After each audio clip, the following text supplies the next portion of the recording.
College of the Canyon is looking to keep a hot start in league play.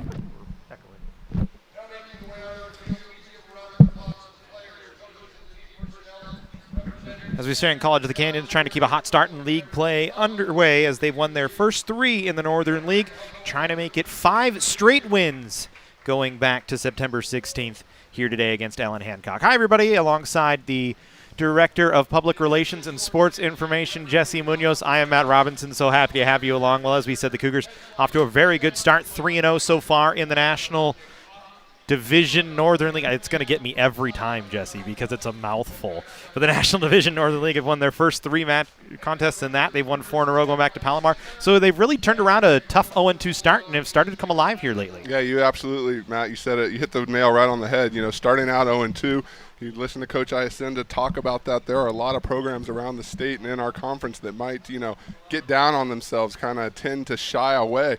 Not College of the Canyons responded with 4 straight wins, 3 of the conference variety, and looking tough here heading into the final stretch of the season, Matt. They've started to find their rhythm offensively. Emery Floyd has really taken over on the offensive role. They're running the football a lot more than they had been early on in the season, and that's led to some decent scores. They put up 31 points last week. They put up 29 against Antelope Valley, so a nice job on the offensive side of the football the last few weeks. Yeah, it's been a nice punch, counter punch. We've talked a lot about the defense the first few weeks of the season, really kind of carrying this team, or at least providing the spark for the Cougars to get over the hump. Last week it was the offense. Scored 2 touchdowns within the first couple of minutes, added a third before the half. Emery Floyd, we talk about him week in and week out, but a couple other names started to emerge last week, and I think we're going to see more of that here today. They are going to be a little short-handed. Malik Brooks not in the lineup today. We know he's going to be on the bench, so that's going to be a tough one for COC, trying to find a running back to fill his role. On the defensive side, we've talked about the Cougars' defense a lot, as you just mentioned. And again, last week they put up another great second-half performance, only allowing 1 touchdown. They're going to be a little short-handed, missing their leading tackler in Carlos Mesa, but still, you like what you see from the Cougars' defense. Yeah, I think both sides of the ball, that's one of the things this Cougar program prides themselves. They are very deep, and it's a next man up mantra. So you talk about Malik Brooks out, look for Donovan Dunn out there to get some extra carries. You talk about Mesa out. There are a host of defensive players that are ready and able to step right in. So no doubt are going to miss those 2, but this should still be a well-prepared team ready to come out and play. That Canyons defense going to be very much tested on the ground today. Allan Hancock, a running team. They like to run the football. They average 247.5 yards per game on the ground. That's 4th best in the state of California. They've got 15 rushing touchdowns.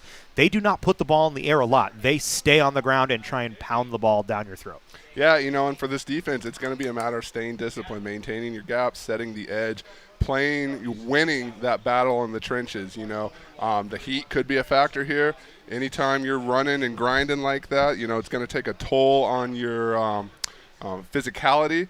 But again, this is something the Cougars, we practice in this type of weather. They're prepared for this type of opponent. The Allan Hancock is certainly a familiar one. So again, let's see how things shake out here. That grind on the defensive side, or the offensive side for Allan Hancock, really puts their defense in a good position. They have not allowed a lot of points this year. They've actually been a decent team in terms of points against, just 22.5 against. They do almost give up 350 yards a game, but when you look at the defenses, comparably Canyons and Allan Hancock, about the same in those numbers. So it's really going to be who can possess the ball today, I think. Yeah, absolutely right. And I think along those lines, too, Allan Hancock is kind of going through the ebbs and flows of the season, same as Canyons did. We talked about Canyons lost their first 2. Hancock got out to a little bit better of a start and then dropped 3 in a row, was able to rebound last week. So, again, a lot of football left for these 2 programs. We talked about the geographic and historical rivalry between these 2. So, Matt, this should be a good one. It'll be a decent one. We'll have it for you up next here on the Cougar Sports Network. College of the Canyons right now ranked 11 in the COCSI, or the 3C2A SIA poll. Sorry, I got lost. Allan Hancock ranked 24th in the same poll, so a top 25 battle here today. We'll have it for you when we come back here on the Cougar Sports Network and SoCal College Sports. College of the Canyons is always ready when it comes to your athletic future. With 17 intercollegiate sports programs to cheer for, opportunities for student athletes to learn, train, and compete, and a championship mindset that has produced state and national titles, College of the Canyons and the Cougars athletics programs offer a great college experience. Take control of your athletic future at College of the Canyons. Visit canyons.edu/schedule and cocathletics.com now. At Jersey Mike's, watching them freshly slice your sub is the coolest thing you'll see. And the second coolest thing you'll see is this. Here we go. Twirl. Up, big, hand down. One hand, up. Up. Flip. I could eat.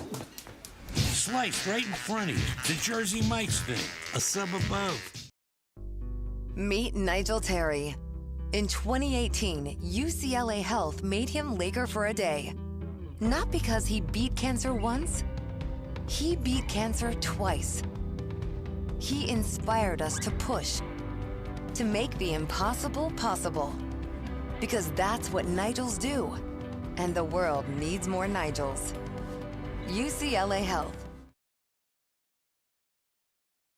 Our sports medicine program here at College of the Canyons is meant to introduce students who are interested in some type of career in sports medicine.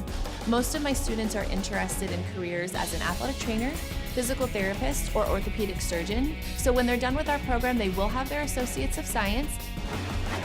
Do you love sports? And do you take satisfaction from seeing someone go from injury all the way back to the sport that they love?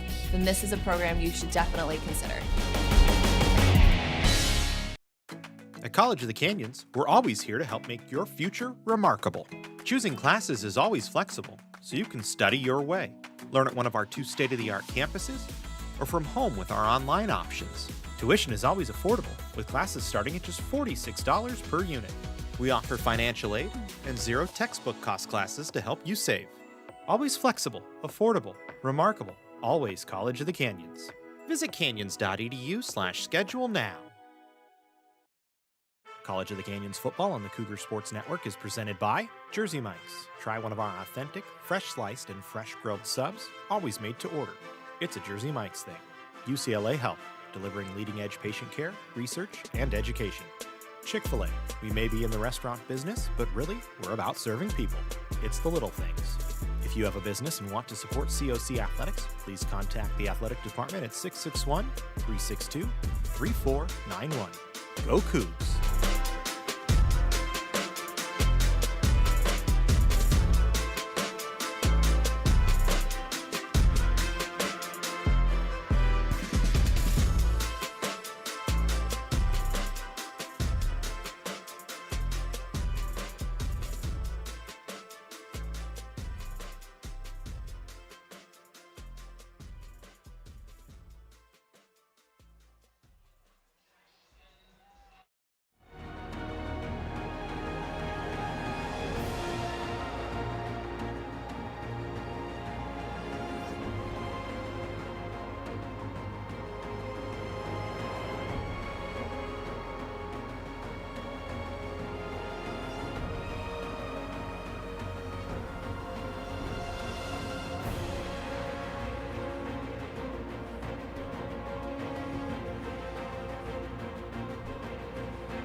I can't get enough of watching Jersey Mike's freshly grilled hot subs right in front of me. In fact, I like watching nice and close.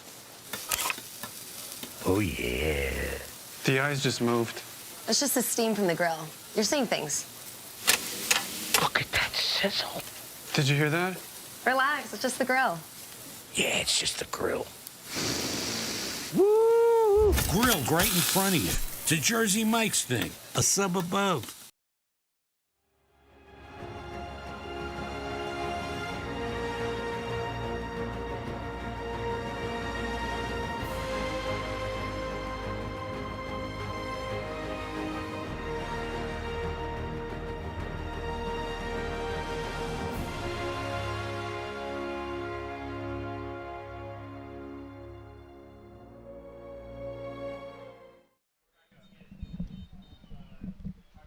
Welcome back into the Cougar Sports Network and SoCal College Sports as we get ready for Week 7 in the SCFA. College of the Canyons and Allan Hancock. Matt Robinson and Jesse Munoz here with you as should have a good one on our hands. Crowd starting to arrive. It's an early start today, a 2 p.m. start, and it is a hot one today. Almost 100 degrees out here in Southern California in October. It is a wild, wild weather sequence right now we're running into. Next week it's going to be cool. So yeah, definitely could use a little bit of that, especially for these young men out there in the pads and helmets and all that other stuff. I would venture to say Allan Hancock used to a little bit more of a cooler climate. But you come down south here to Santa Clarita, and this is typically what you get even into the mid-fall. So we'll see how that plays out. But like you said, Matt, anytime these two teams get together, it's usually a good one. Anytime any of the opponents in the National League Northern Conference, or National Conference Northern League get together. You got tripped up on it, too. You messed me up. But, this is a tough, hard-nosed division and always a lot of good battles. Cougars will take the ball to start here as Allan Hancock will kick things off. It'll be Arath Acosta, the kicker and punter combo for Allan Hancock out of Pioneer Valley High School. And Santa Maria, who this year has done a decent job kicking, especially in the field goal game and the extra point game. So he will kick this off. The Cougars, without Damari Smith today, one of their return men, so Travis Royal and Don Ray Hall, standing back at about the 10-yard line for COC. As Acosta will kick it off. It's a short kick. It's taken by Royal at the 20-yard line. He'll bring it out from there, cut across the 25, and pushed out of bounds at about the, we'll say 27, and that's where College of the Canyons will take over for the first time today. We'll get to see the offense for the first time today. Emery Floyd expected to lead them out onto the field. Floyd this year, 50 for 105 for 780 yards, just 3 touchdowns. But the big number for Emery Floyd this year, Jesse, no interceptions so far this season. He has done a good job controlling the football through the air when he has been asked to pass. Yeah, fantastic job protecting the ball, leading this Cougars offensive unit. We've seen some flashes, both with the legs and the arm. This is a young man that's got a well-rounded skill set, and I think here at this point of the season, finally putting everything together here for the Cougars. Devin Dunn, the feature back today for COC, or Donovan Dunn, the feature back today for COC as Malik Brooks out. The Cougars go with a couple of tight ends in there. They'll fake the handoff. They'll throw here, and Floyd has his helmet knocked off, and the play is going to be blown dead as he loses his helmet. So it'll be a sack for Allan Hancock back at the 20-yard line. And the Cougars go backwards on their first play, losing 9 yards as they started at the 29-yard line. Well, somebody on the sideline is going to tell them to buckle that one up a little bit tighter. That's a little bit of an unfortunate break there for the Cougars because he was able to wrestle his way out of that grasp and looked like he was ready to make a play. If not take off, look for someone downfield. So strap that one back up and get back out there. But nice start for the Bulldogs, I guess. Call it second down and 19. Bryce Dixon has to come in for the second play from scrimmage today for COC. He'll give this time. Donovan Dunn cuts up the middle, gets about 2 yards. We'll call it 3 as he gets to the 23-yard line. It's going to be third down and long here, so a tough start for COC. Yeah, it's one of those things, kind of just the trickle-down effect of that. You take that first play, Floyd's got to come out, and now you find yourself in a third and long. But, Cougars early on here, let's see how they respond. Cougars on third down this year, 41%. They're 19th best in the state. Looking for a conversion here to get going as Floyd back there as quarterback. Dunn to his left. 3 receivers out to the near side. Floyd, a designed run. Dunn out in front blocking for him. He's across the 30. Still on his feet. Got tripped up at the 35. Reached ahead to the 37. He's going to be about 2 yards short of a first down. But a nice little run for Emery Floyd that time with some good blocking out in front. Yeah, nice job by his counterparts. Dunn out there. Barkus almost got a block to spring him the rest of the way. So, again, one of those things where we weren't able to come all the way back. And we'll look to the defense now, as they've done most of the season, pick this Cougar team up. So Canyon's going to punt here, 4th and 2 from their own 37-yard line. Tony Johnson, who's been phenomenal in the punt game this year, averaging 38.7 yards per punt. His long is 60. He's down inside the 20 14 times, as it'll be a deep punt for him this time. He gets it away. It's a decent one. It's going to be called for. Dropped on the ground on a fair catch opportunity, and the Cougars take over at the 30-yard line. I didn't see who dived on it, but I know it was one of the Canyons defenders. It looked like it was, maybe you can pick that up for me, Jesse. I didn't see who picked it up. It was either 56 or 58. Having a hard time seeing the numbers from up here, but whoever it was, a fantastic job, ready there to pounce on that ball. I think it was Yesha Pineda that picked it up. We'll take a look at it right here. Fortunately, had his jersey kind of tucked on us. Yeah, and it was Pineda that picked it up. 56 on the recovery, so that's a nice job. And we talked about already the defense picking them up. How about that special teams unit out there? ready to make a play. So a muffed punt, and the Cougars take over with good field position at the 31-yard line of Allan Hancock. Floyd with two receivers, one to each side, will throw here on first down, looking downfield, throws over the middle, looking for a man, and it is just out of the reach of Lyndon Rivera, who was trying to catch up to it and just came up a little bit short. Yeah, that ball floated in the air a little bit. I thought Rivera was going to find his way under it, but one of those things here early in the game, just not quite in sync yet. Definitely in target for another one of those shots, so don't be surprised if they look to 87 again. Rivera has been very good this year when he has had an opportunity to get his hands on the ball. Talk about the leading receiver, 16 catches, 370 yards this year for COC. So he's definitely one of Floyd's favorite targets when they do go in the air.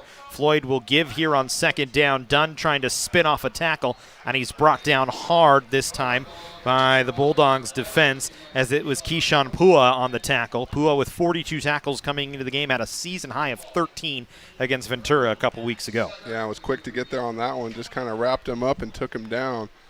And that's something that'll get the Bulldog sideline excited. College of the Canyons here, another third down in striking distance, but you got to think, want to move the chains. Keep an eye on Pua. He's been very good this year, 25th in the state in tackles as he's up over 43 now. As Floyd to throw, pass incomplete. It was intended on the outside for Noah Staples, and he just couldn't get it as it was a little behind him. So the Cougars, again, fail on a third down, and now they'll go 4th and 8 here, and it looks like they're going to send the special teams unit back onto the field. Yeah, it looked like he had a guy in the flat as well, just wasn't able to connect with either of them. And so we'll see if the Cougars can't get 3 out of this one. Also, Johnson's been pretty solid throughout the year. Yeah, Johnson so far this year, 3 of 6 on field goals, as long as 43. This will be just about 46 yards here. As snap is good, kick is up, but he missed it wide left. So tough from 46, and the Cougars, after getting a turnover on special teams, miss on a field goal, and we stay 0-0 with 12:23 to go here in the first quarter. Yeah, it's one of those ones you're going to look back at the tape, maybe a missed opportunity, especially coming after the special teams turnover. Anytime you're on that side of the field that close, you want to come away with something. But you know, Matt, 2 o'clock start, maybe a little bit of a body clock issue. Yeah. Cougars used to playing later. You know, I think the earliest game this year has been 4 o'clock. So, you know, we'll see how things adjust here. I'm very excited to see this defense get to work, though. Oh, and there's a lot of heat, and the wind's starting to pick up a little bit. We can see it wrapping around on some of the tents down on the field and in the stands. So that should be interesting as the game goes on. As we'll see Allan Hancock on the offensive side for the first time. Clavel is the quarterback. He doesn't throw a lot. He'll hand off on a delay. Trying to bounce it to the outside was Harris. He's got a little bit of room to run. Still on his feet across the 35. And then he's gang tackled and pushed backwards, but they're going to give him the 36-yard line. Harris has been very good on the ground this year. 53 carries, 530 yards, 6 touchdowns. He's been one of their leaders on the ground, and they are going deep on the running back game as you look at Allan Hancock this year. John Allen, J.P. Leketu are a couple of guys, Ferrari Busby, Anthony Tucker, Metaluki Tupou, Caden Harris, as we talked about, A.J. Masuno are all guys that you're going to see in the lineup as there's a hold on the play against Allan Hancock, so that takes away all that run and pushes the ball back 10 yards. So to your point, Matt, you run the ball like that, you got to have a stable of athletes that can do so, and for Allan Hancock, the ability to rotate them in and out, same kind of mantra as College of the Canyons, next man up, whose turn is it? Should be interesting to see.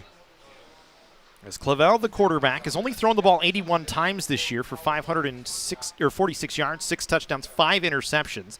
As he'll roll out on play action here on first down and 20. His pass complete on the near side, picked up by Elias Martinez. Good for about 8 yards, and it'll bring up second down, and we'll call it 12.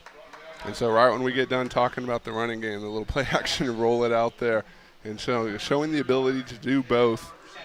And again, College of the Canyons, I think, just needs to settle down a little bit here, start to get in the rhythm. Things will be all right. As we'll go second down and 18. They spotted at or second down and 12, excuse me. They spotted at the 27-yard line. Clavel under center. Fullback set in there. They'll give to the fullback, and he runs right into the line of scrimmage, and it's brought down. He met immediately at the line that time by, it looked like, Timothy Jackson stepping up to make the hit.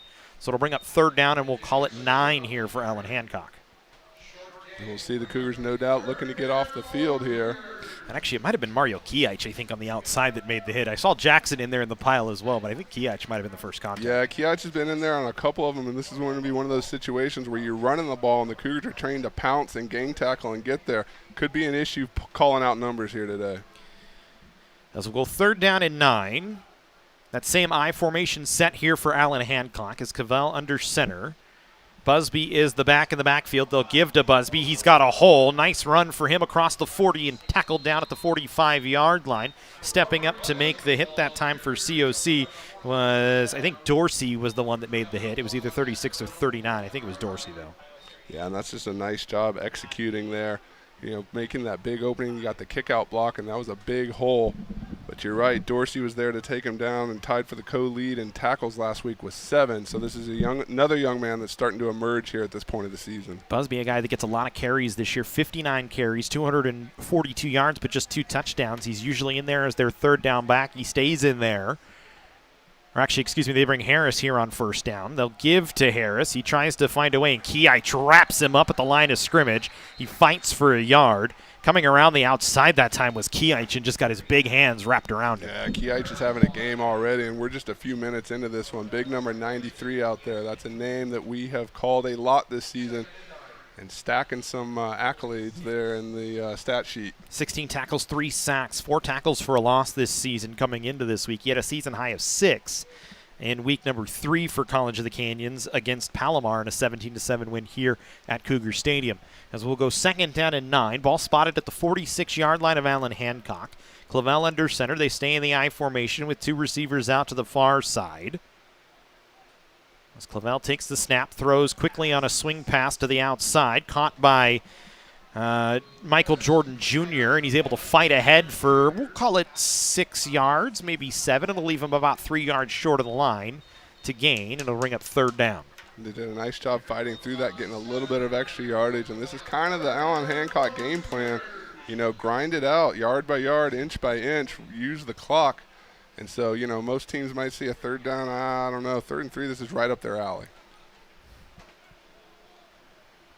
They shift here a little bit in their formation as the fullback set up a little bit closer to the line of scrimmage. They'll give to Harris. He tries to fight for the line to gain, and he's going to get it right at the 45-yard line of College of the Canyons was where he needed to be, and that's where he was brought down. So another 1st down for Allan Hancock as they convert on 3rd down. They've been good on 3rd down this year for the most part, 42% on 3rd down, but they're 2 for 2 so far today. You know, and that was just a simple play call. You pull a couple linemen, you get one to kick out and one to seal, and there's your gap. 3 yards is nothing for that. So a nice job by the Bulldogs. So they're in plus territory for the first time today on their first offensive possession here. Is Clavell doing a nice job running the offense. They go back to an I formation.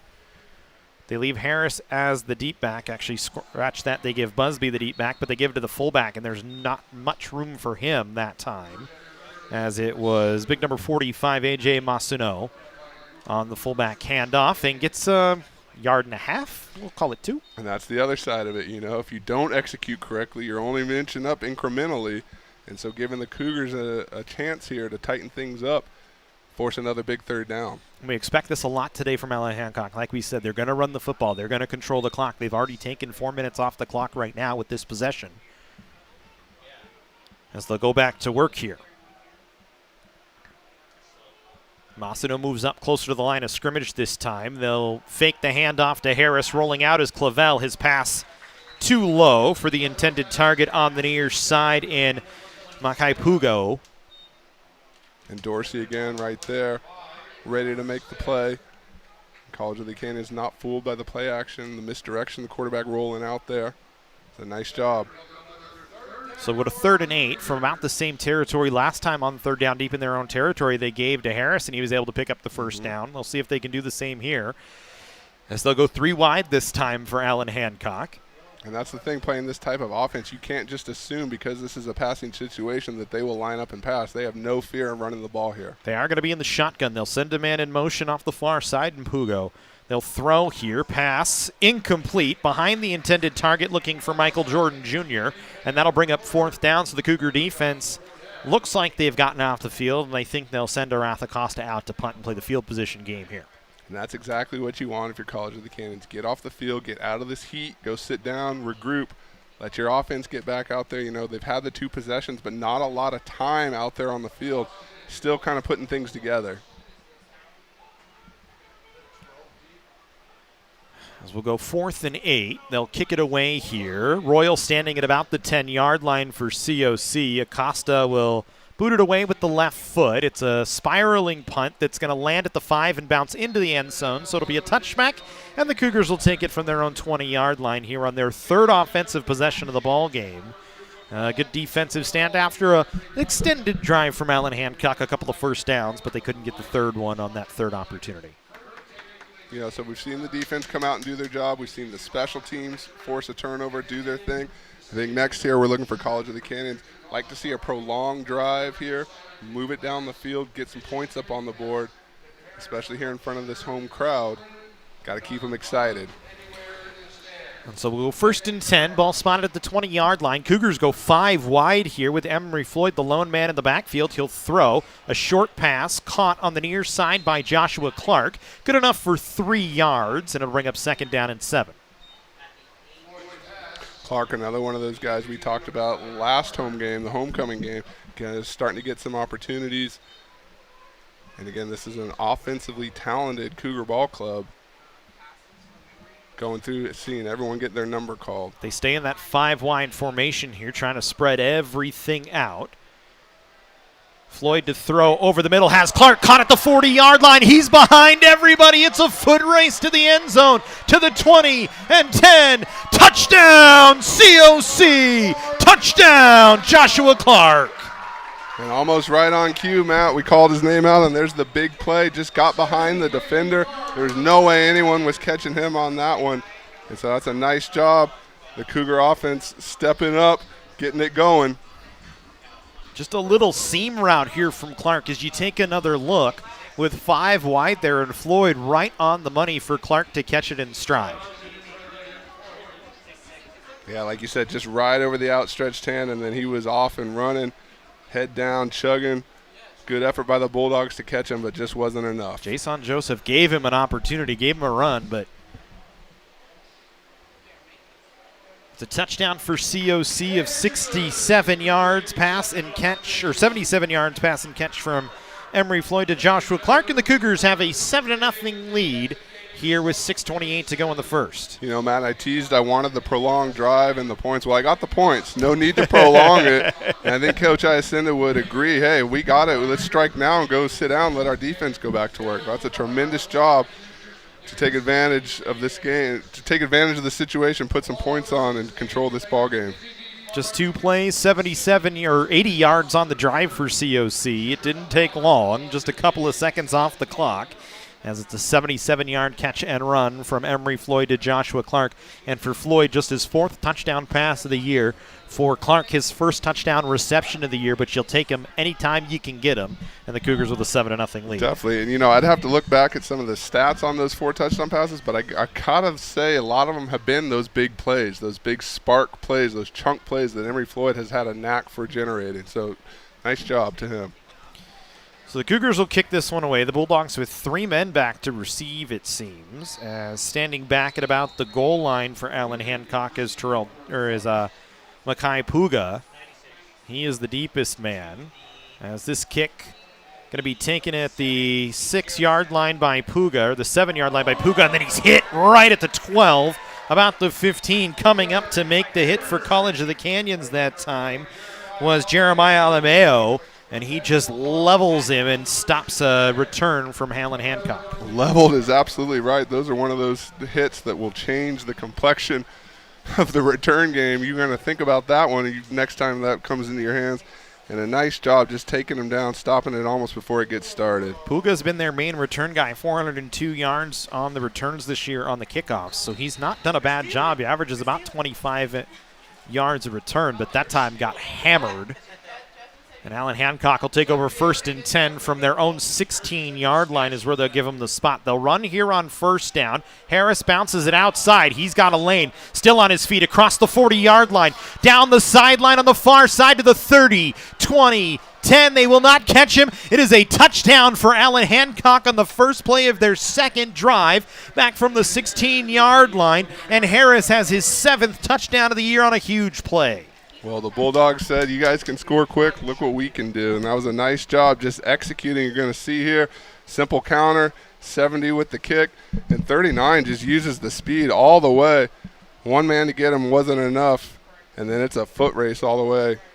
That's a nice job by the Bulldogs, answering right back here in their first chance with the ball back in their hands. Harris is not a guy that averages long runs this year. His longest is, his average is about 10 per game, or 10 per carry, but that time he goes 84 yards down the field on a dead sprint, and we are, just like that, tied at 7. It is a fresh ball game as Caden Harris into the end zone for a touchdown. And there it is, Matt. Two teams exchanging blows here in the early going. We knew it wasn't going to be that easy. College of the Canyons, I'm sure, felt confident coming off the field after that big play.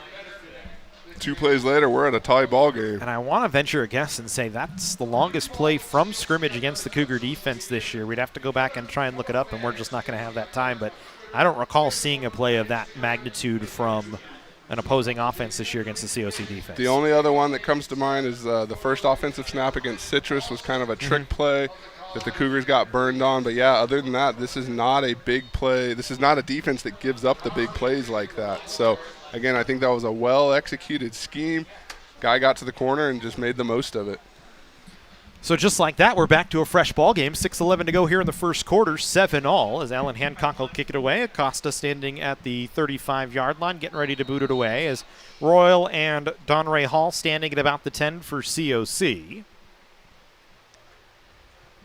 As this kick goes towards Hall on a line drive, but it's going to go well over his head and out the back of the end zone. So the Cougars will take over on a touchback and get another offensive possession. Their 4th already of the ball game now that we think about it here, is they scored on their last drive on a big play, and we'll go back to work from the 25-yard line here in a 7-7 ball game.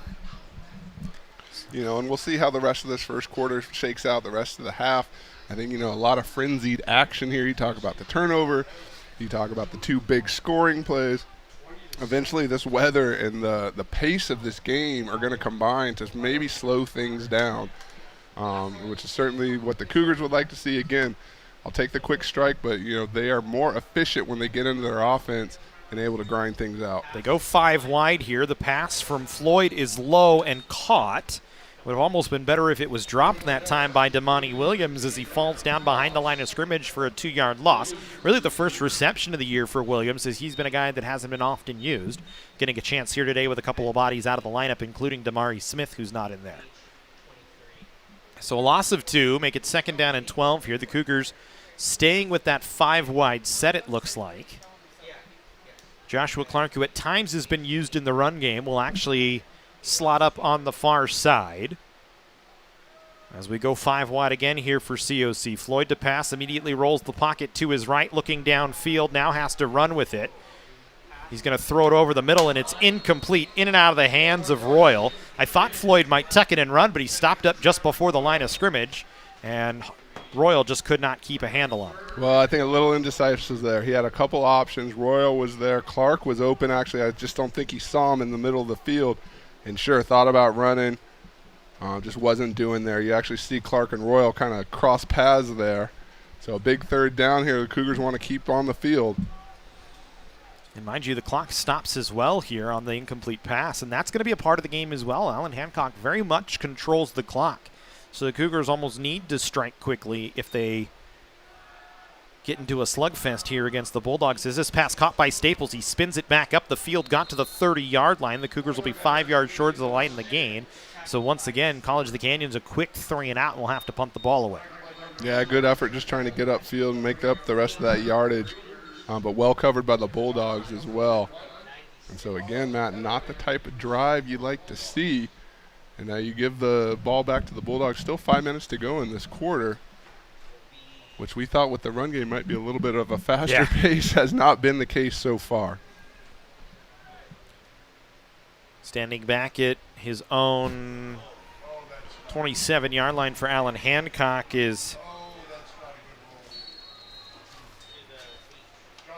It was a Petaway, but it was not a good punt that time from Tony Johnson. One of the few times this year Johnson's kind of missed, and it's going to give Allan Hancock great field position at the plus 47. It was not a very long punt. Call it a 17-yard punt with no return. Yeah, the Bulldogs got good penetration up there. I wondered if maybe someone got a finger on that, because that is not typically what we see from Tony Johnson. But again, one of those now special team breaks perhaps for the Bulldogs.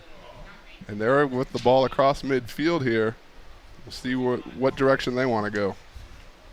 So Allan Hancock will go 1st and 10. Ball on the plus side of midfield for them here as they'll give to the fullback. And Massino again pounds it up the middle, and he gains 3, maybe 4 yards, about half the chains. It'll bring up 2nd down. We'll call it 6. And again, a lot of guys in there on that pile, just trying to do anything they can to take down the ball carrier.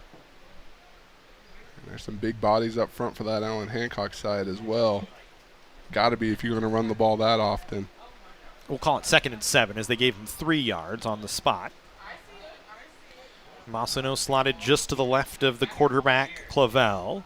The give this time into the backfield to John Allen. He fights ahead for, call it 2 yards, and it'll leave Allan Hancock a 3rd and 5 here, which is right about where they're used to being, just about. They are 100% comfortable in the 3rd and intermediate, 3rd and long type down and distances.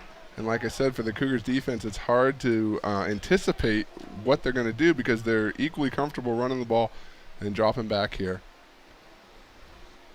Bulldogs 42% on 3rd down this year, 2 of 3 so far today. As they take their time and tend to go on the play clock, they'll walk to the line of scrimmage. Clavel under center. Harris, the man in the backfield, the deep back. Clavel will take the snap, the pitch to Harris, moving to his left, looking for some room. Didn't have many blocks as the Cougars just string it out. And running him out of bounds was Timothy Jackson on the near side with no gain.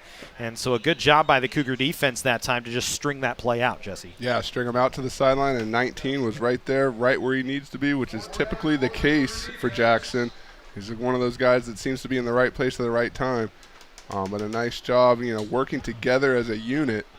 Doesn't always have to be the one individual coming in there and then making the play. There's a lot of guys that can impact where that ball goes and ultimately where it ends up. So the Bulldogs will punt this one away from the 42-yard line of COC. Is Royal standing back at the 10. Acosta standing with his toes on the 44-yard line of Allan Hancock. As his second opportunity today, angles this punt. Called for a fair catch by Royal at the 10-yard line, and he'll make it. They'll give him the 11. So the Cougars will take over there. It's been a quick strike a couple of times in the defensive battle so far, with 2:17 to go here in the first quarter. 7-all COC Allan Hancock.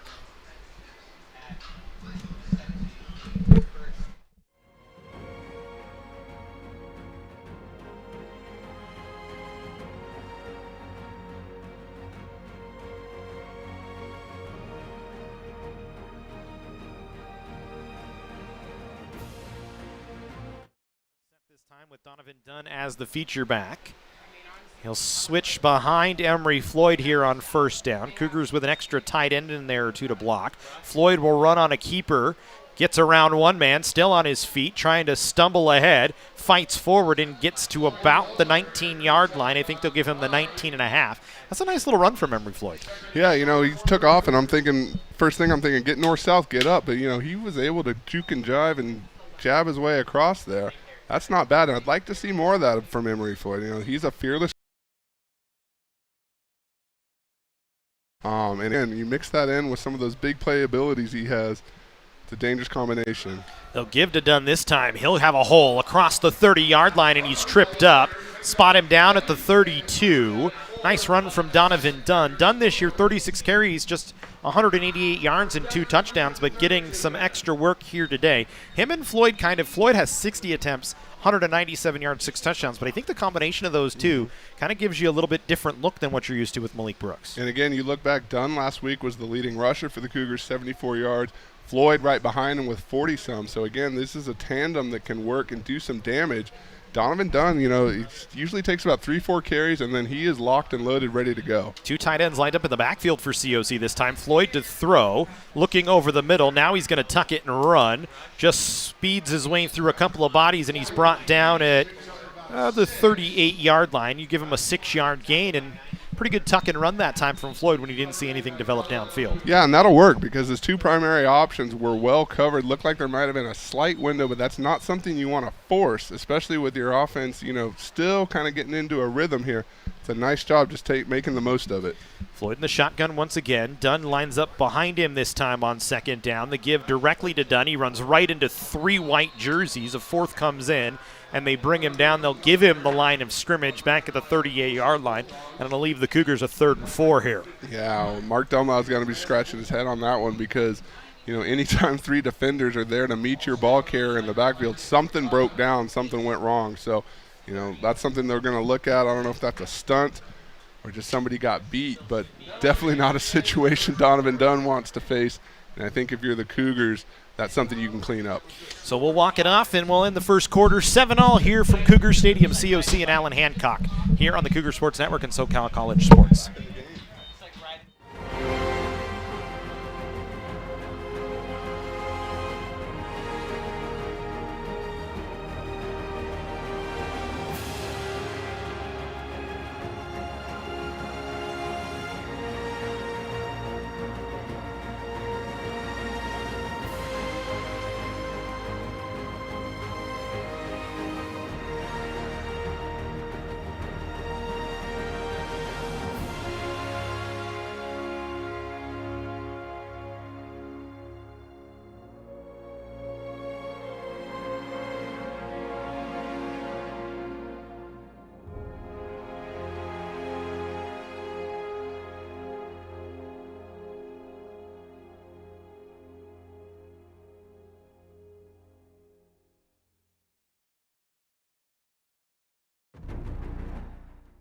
Second quarter we go, 7-all. COC, Allan Hancock, Matt Robinson, Jesse Munoz here with you as we get ready for a 3rd and 4 for COC from their own 38-yard line. Need to get to the 42 for a first down. Floyd to throw here on 3rd down. Looking pass caught by Royal across midfield, still on his feet at the 45, and he's drawn down by guess who? Keyshawn Pua, who comes in to make the tackle. And you can see why Pua is their leading tackler, just wraps up Travis Royal, who looked like he had a lot of space to move that time, Jesse. Yeah, Emory Floyd, nice job hanging him in the pocket, kind of took a shot there. And there was no fault of the offensive line. I think that was just a route that took a little bit of time to develop. And then when it was there, Floyd able to connect with him. And like you said, you can't take away from the defensive tackle there. That young man's been everywhere. So we go here on 1st and 10 for COC in the plus side. Floyd to throw, has a man blocking out in front, throws over the middle, in and out of the hands of Noah Staples. It's kind of a dangerous pass over the middle of the field that high in the air, but luckily it's tipped by Staples and falls down to the turf incomplete. Yeah, I definitely want to bring that ball down a little bit, but that Floyd to Staples combination is something we saw the last home game a couple games back. Being able to exploit that region of the field, wasn't doing there, but the last go round, I think he had 2 or 3 of those across the middle were advantageous for the Cougars.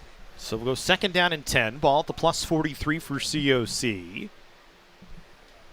5 men at the line of scrimmage, 4 wide receivers, and 1 back in the backfield for the Cougars here. They'll throw to the outside, pass caught on the outside by Damani Williams.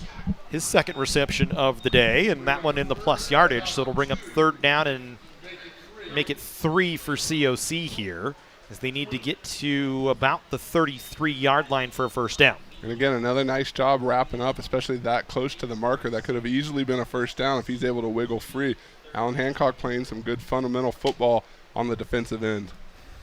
As they bring Staples back into the game here.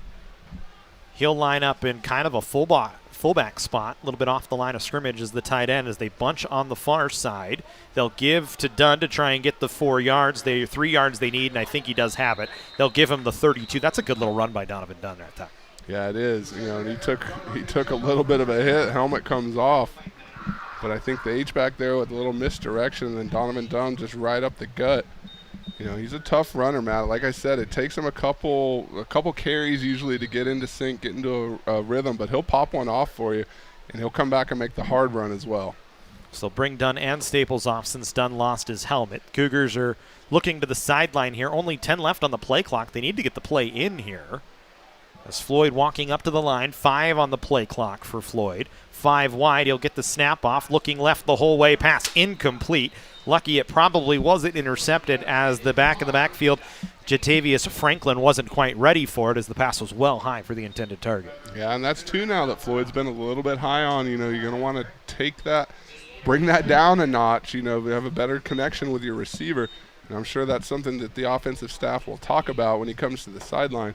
You know, the reason I'm bringing that up, he's got the unblemished turnover record. You don't want something like that to go bad here in a tie ball game. He'll throw here on second down. Now he's going to tuck it.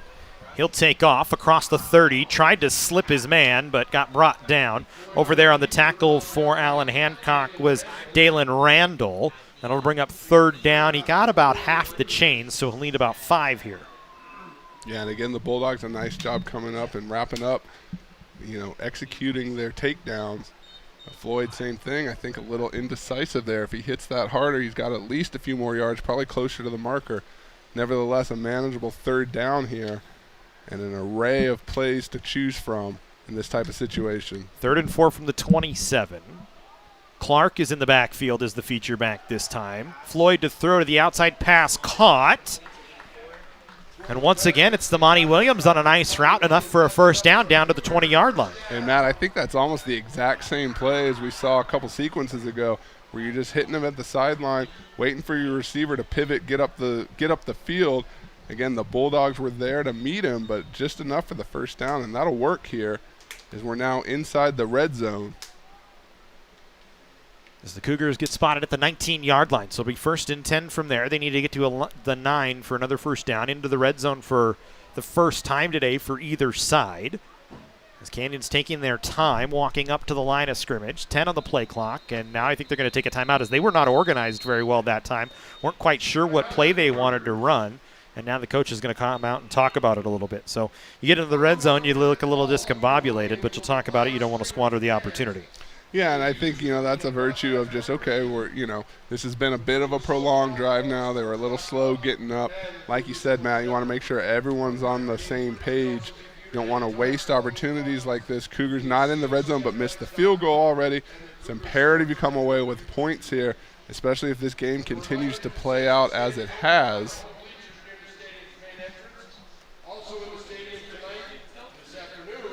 So they'll talk about things here a little bit.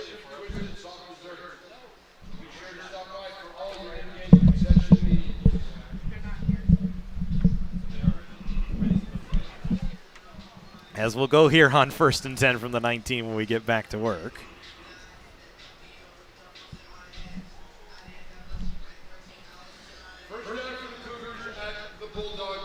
So we'll spot it at the 19-yard line. Canyons talks about it, has it solved out as the coaching staff all out there. Ted Iacenda, of course, the head coach for COC in his 11th year. David Banks, Seth Lozoransky, the co-offensive coordinators, all were out there for that discussion. As they'll go to work here on 1st and 10 from the 19. They'll fake the handoff to Dunn. A little play action. Floyd needs to get rid of it as a man coming at him throws towards the end zone and just throws it out of play. He's looking for Travis Royal, and I think that's a smart throw from Floyd that time. And look at the arm string. He just kind of flicked that, and it went off the field, past all my photographers, and landed on the track. So, you know, Emory Floyd has that potential to go down the field. We've seen it a couple times this year. But I think, Matt, a good decision just to get rid of it, live to fight another day. You're still 2nd down. You're still in the red zone. Definitely don't want to back up, take a sack in that situation. So here we go again. So 2nd and 10.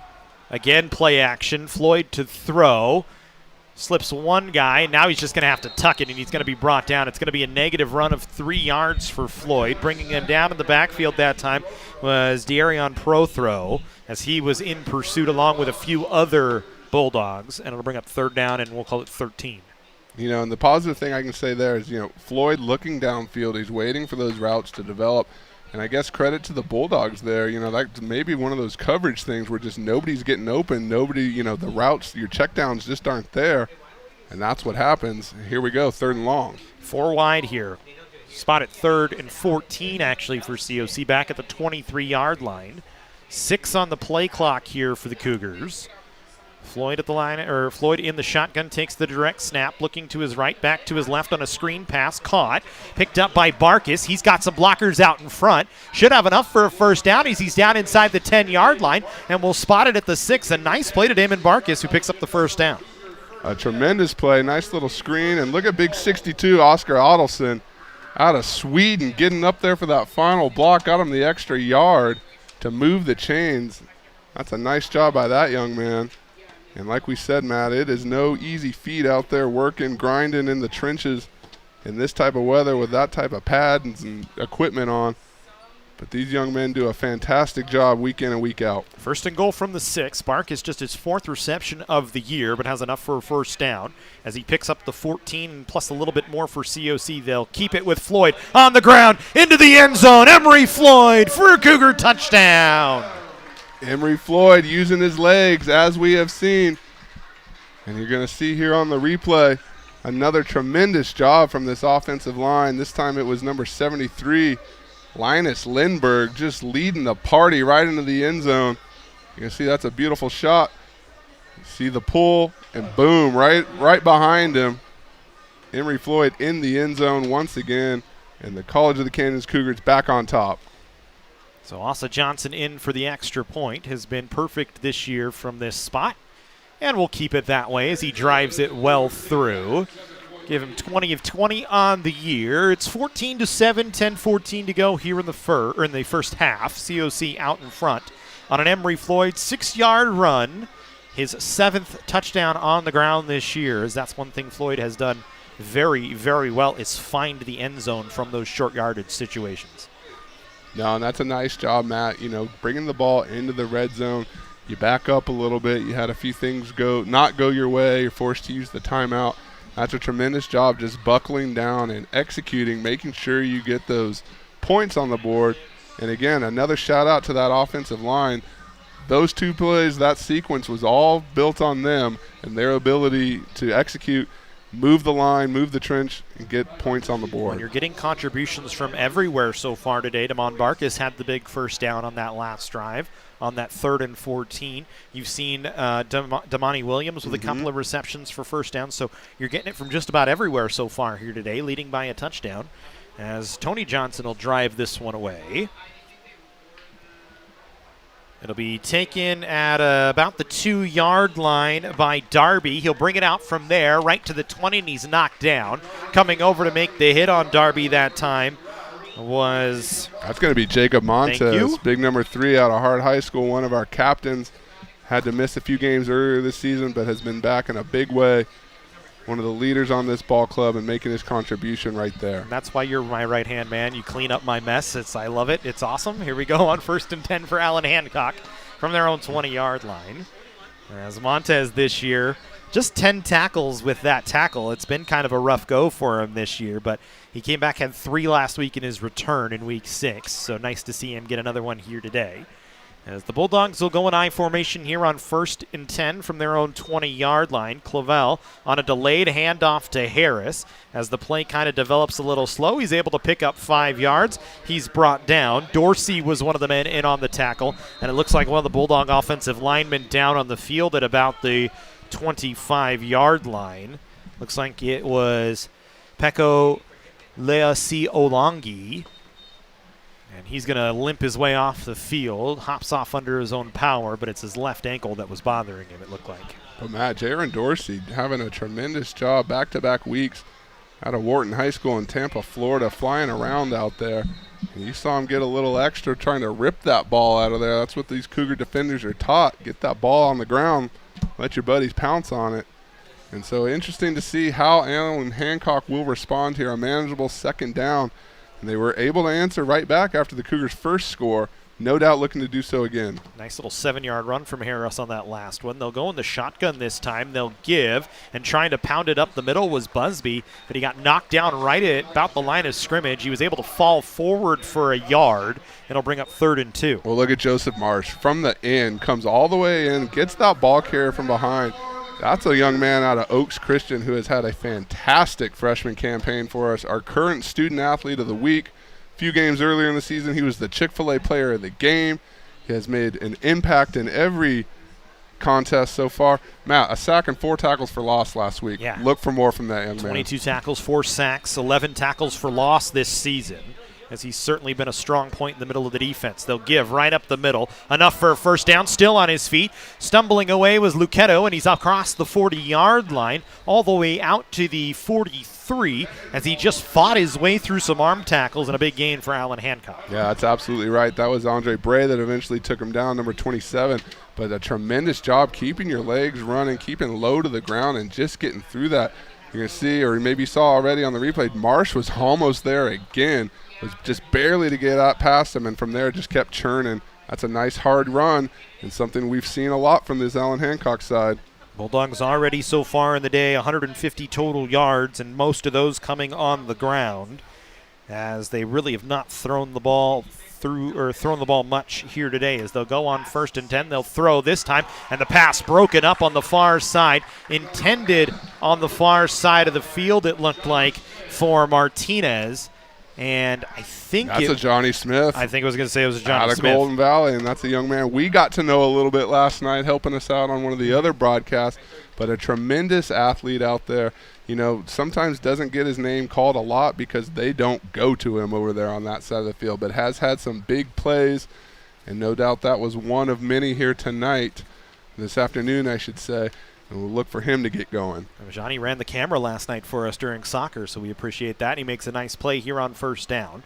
Bulldogs in the shotgun here on 2nd down. They'll play action, rolling out, pass onto the outside, caught, enough for a 1st down, forcing the receiver out of bounds. That time was Dorsey. Pass was caught by Petaway, enough for a 1st down. And again, nice job just giving him enough protection to get that ball out. They don't pass often, but when they do, they've been well protected. You know, this is a pretty stout offensive line here, Matt, for the for the Bulldogs of Allan Hancock.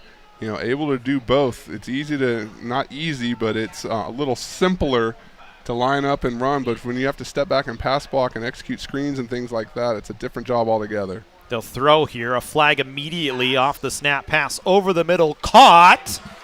Plenty for a 1st down, but we'll wait on the flag. Joey Garza, the reception. And there was an immediate flag, and I think it was probably in the area of an offside against COC, as it was immediately off the snap. Mm-hmm. Yeah, I think. Down to the 19-yard line, and they will spot it there. 12 players on the field against COC.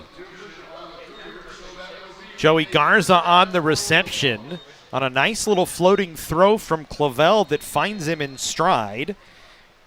And I didn't see, Matt, did they actually have 12 on the field or was just one late to get off? I think one was late to get off. Well, that's unfortunate.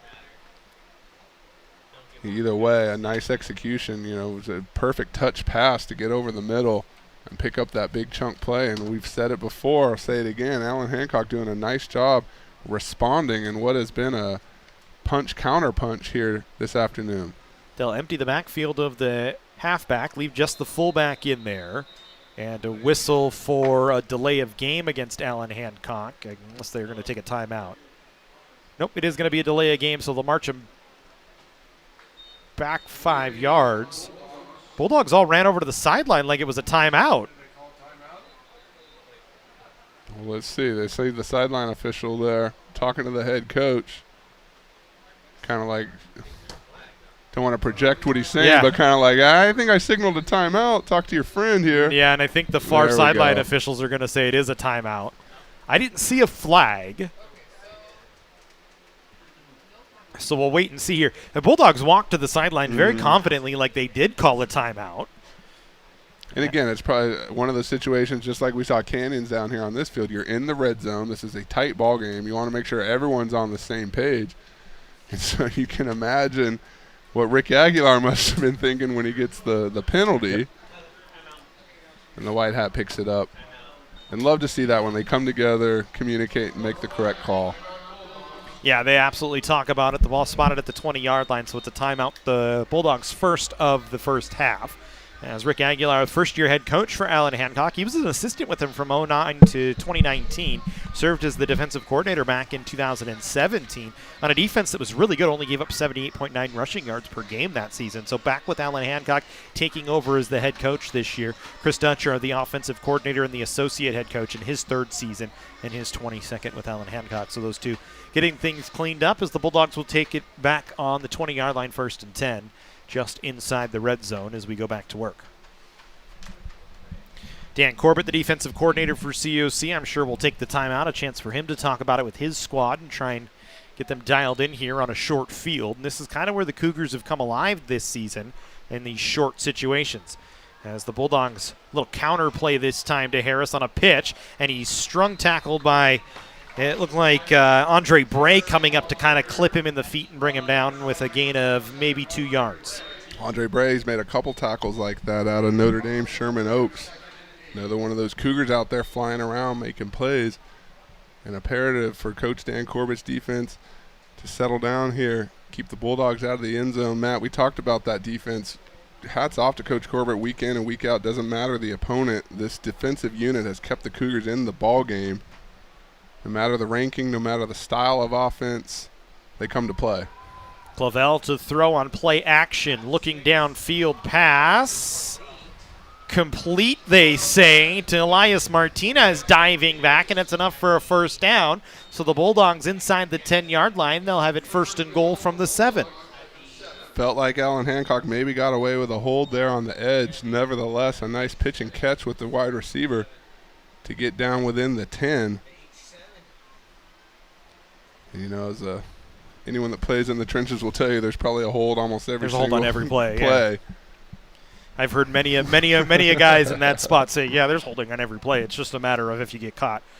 So we'll go 1st and 7, or 1st and goal from the 7 for Allan Hancock. They'll give right through the middle, diving towards the end zone, but a yard short that time is Luketu as he tried to lean forward towards the goal line, but he didn't get there. And a lot of space out there for the Bulldog runners to get through. This offensive line continues to work hard. Well, I think Allan Hancock's just done enough on the play action that now the Cougar defense has to be a little bit careful on just pinning their ears back. Yeah, you got to respect both sides of the play call there. They'll go with one back this time. The fullback in there for Allan Hancock is Tupou as he's lined up just off the line of scrimmage. They'll give Luketu across the goal line into the end zone, a touchdown for Allan Hancock. A methodical drive for the Bulldogs, and with 5:07, they trail by a point at 14-13 with Luketu's second rushing touchdown from a yard out this season. Yeah, hats off again. Allan Hancock has responded. They have shown no signs of any intimidation there. They've gotten behind twice, have been quick to respond. Matt, we got a whole lot of football left to play in this half and in this game. This is going to be a fun one. 10 plays, 80 yards. Took just about 3.5 minutes off the clock, a little bit more than that, as the extra point for Acosta is up and through. Acosta's been perfect this year, 26 for 26 in the field goal game, or in the extra point game, and we are tied at 14 here with 5:07 to go in the first half. COC and Allan Hancock, a top 25 battle, and it's living up to it so far here today on a Saturday and a hot one here in Santa Clarita in October. Crazy hot in October. Yeah, late October, and it's still shorts weather here for us. It's like the song says, like another perfect day. And I say that the day that I'm not wearing shorts up here, but we had a fantastic event earlier this morning. Unveiled the new Lee Smelzer court in the Cougar Cage. Lee Smelzer, our original men's basketball head coach and original faculty member here at the college, and just a tremendous honor to recognize him and his family, whole host of former players. And just wanted to give another congratulations to Coach Smelzer. This is one of the rare times we've seen you in pants. You even got leather shoes on today. And it's hot. I don't know what I'm doing up here, but I'm having a good time. You're a mess. Here we go. As Acosta will kick this one off. It's a short kick taken and bobbled at the 20-yard line, but picked up by Hall, still on his feet across the 30, and he turns what looked like a very bad return into a good one across the 40-yard line. And, how much you want to bet Hall's out there going, meant to do it, meant to do it. I was just throwing him off a little bit. That worked bit. out exactly how I wanted. So a nice job by that young man. And, again, we'll see with this Cougar offense. This has been a lot of fun, Matt. It's been a longer first half than we expected. Yeah, we didn't expect the clock to stop nearly as much as it has. But a lot of possessions, a lot of things to talk about, a lot of names to call. And for you and I, that's exactly what we want out here, is to get these young men on tape, have their families and friends and supporters an opportunity to see them play. 5 minutes even to go here in the first half. Ball spotted at the 41-yard line. They'll give to Dunn. He cuts it back inside the line of scrimmage, which was pushing out towards the Allan Hancock sideline, and picks up 5 yards. Again, he's a tough kid. You saw him just put his head down there and roll forward, get what you can get. And those are one of those ones that makes it harder for the defender to wrap you up. If he stays low to the ground like that, there's a good opportunity he bounces out and takes that a little bit further. So I'd love to see him continue to get fed. As he'll stand to the right of Floyd. 3 wide receivers bunched out to the right side of the field. The Cougars on the right hash. Floyd to throw. Needs to get rid of it. Hit from behind. Intercepted by Allan Hancock. Trying to take it to the house of the Bulldogs, and they will. A pick 6. Picked off by Jason Joseph. And he takes it to the house, and the Bulldogs have their first lead of the ball game on the very first interception of the season by Emery Floyd. Yeah, and that's all predicated by the big hit from Reynold Uti. Was there, hit Floyd right as he let go of the ball, and from there bad things tend to happen. And so Allan Hancock comes up with the first turnover there. That's a big play. Second, that's a big play here at this point of the game. That's the 3rd defensive touchdown of the season for Allan Hancock. They're top 10 in the state in that category, and they get an interception for a touchdown, and that's just their 2nd forced turnover since week 2. They had 4 interceptions and 6 total turnovers in the first 2 weeks, only 1 since then. That's their 2nd. The kick is good, and Allan Hancock has a 7-point lead for the first time today. They lead 21-14. Bad news is you're trailing if you're COC. The good news is a chance to shake it off, go right back to work. Yeah, absolutely. A lot of time left, and that's one of those just unfortunate things. We talked about Floyd being doing a good job protecting the ball. One gets by, one finally gets turned over. He's played the better part of 7 games now, and that's the first one. So you really can't knock him. Again, got hit right as he threw. It's one of those things, kudos to the Bulldogs for being able to execute that and get it into the end zone. I say all that to reiterate your point, Matt. Nothing's wrong here. Nothing's, nothing to worry about. There's still a lot of time left. Refocus and go back out there and see what can be done. It's just the first offensive turnover in the last 3 games for COC as well. So 2 teams that, one side that hadn't turned the ball over in a number of weeks, another that hadn't created a turnover in a number of weeks, and it happens right there. And it just so happens to be a pick 6 for Allan Hancock, their 3rd defensive touchdown of the season, as Acosta will kick this one very short. It'll be taken at the 25-yard line by Royal, and he'll run out of bounds at the 30. Not much he can do. That's a strategic kickoff from Allan Hancock, one we haven't seen here at Cougar Stadium since Chuck Lyon was the head coach. Very strategic, and just kind of puts the pressure on the receiving team to come up with that. You have to adjust your placement on the field. The sun is out. You're looking up into the sky. But yeah, shout out to the legendary Chuck Lyon.